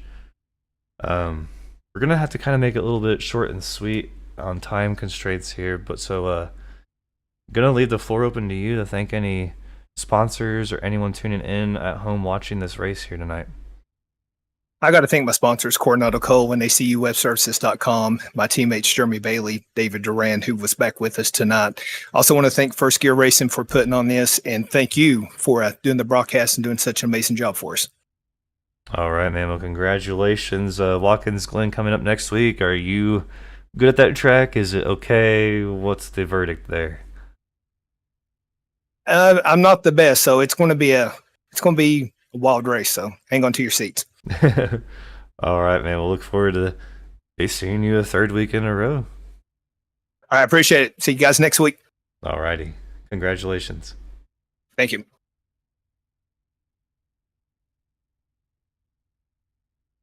All right, Derek Pemberton coming home in 2nd place. It's Chris in the booth. You got a copy?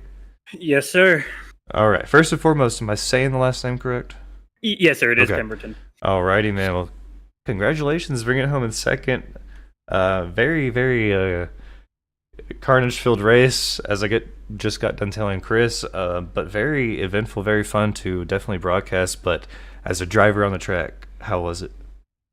Well, I, as a plate racing enthusiast, I forgot how much the Gen 6 car sucks in plate racing. It's almost worse than the next gen, just the momentum-based.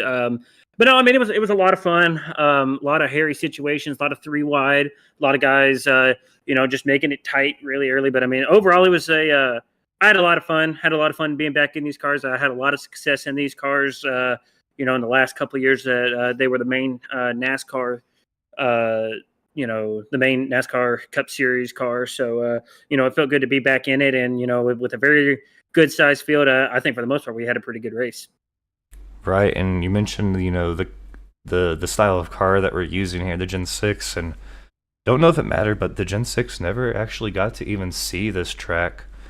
I think the next gen was the first one to race on this newly constructed Atlanta Superspeedway.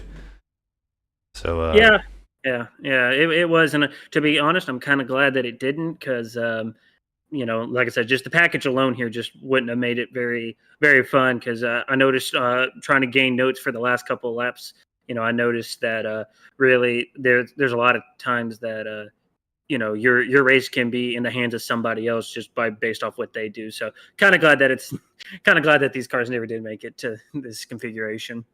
Right, and that's what I noticed a lot of tonight is when you went side by side with somebody and you made door-to-door contact, you never got the second chance of being able to pull off of that guy and continue racing. It was always something happening, whether or not it was behind it or it's just something always unfolded. There was a wreck that always happened whenever there was door-to-door contact being made.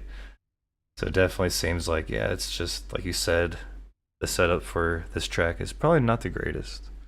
Yeah, just yeah. I just think that's just the nature of pack racing, and the difference between here and Daytona and Talladega is just there's a lot less room, and really it was kind of weird too. Is like the grip kind of went to the middle of the track, and the bottom of the top was really loose, and the middle lane just had all the grip. So yeah, just for some reason it seemed like whenever people made contact, just carnage was happening everywhere. I seem to notice. All right, man. Well, I'm going to open up the floor to you to thank any sponsors on your car, anyone at home watching tonight. Well, first off, got to thank Trackside Racing. For a while there, we qualified up front, and then we kind of all fell off. And right there at the end, had an incredible push by Adam. There, he actually helped me stay up front when we were kind of near the front there, near the end of the kind of coming towards the end. But also got to thank Complex Creatives for also coming on board. I mean, yeah, and thanks to these guys, put on an awesome league. Very good car count, especially for a Saturday night, old style Cup Series league. So I was super excited whenever my team told me about it, and couldn't wait to get back in here and get behind the wheel of this thing. And we ran really good. Congratulations! I already to Josh on that last lap. Tried to make my move, and he did a pretty good job. He took away the lane I wanted. So all congrats go to him, and we're ready to go to next week because next week I am in my element next week. All right, man. Well, congratulations. A second place finish. It's going to be a good points day for you. And we'll look forward to seeing you at Watkins Glen. So what's your verdict on the Glen? Love it. So granted, a lot of people complain about how the next gen car drives at road courses. This car is 1,000 times worse, but one of those things right in the last couple of years of running this car, I figured out how to run at road courses. So I've got a lot of expectations going into next week, and driving the next gen car at Coda this week, just getting me back into running a stock car at a road course is just giving me all that much more momentum, and can't wait for next Saturday night. All right, man. Well, congratulations. Well, yeah, we'll see you next weekend. All right. Thank you, sir.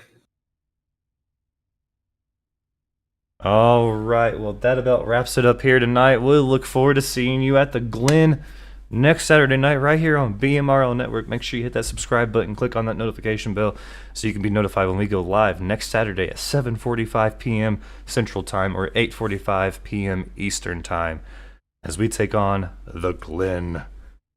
Have a good night, guys. See you later.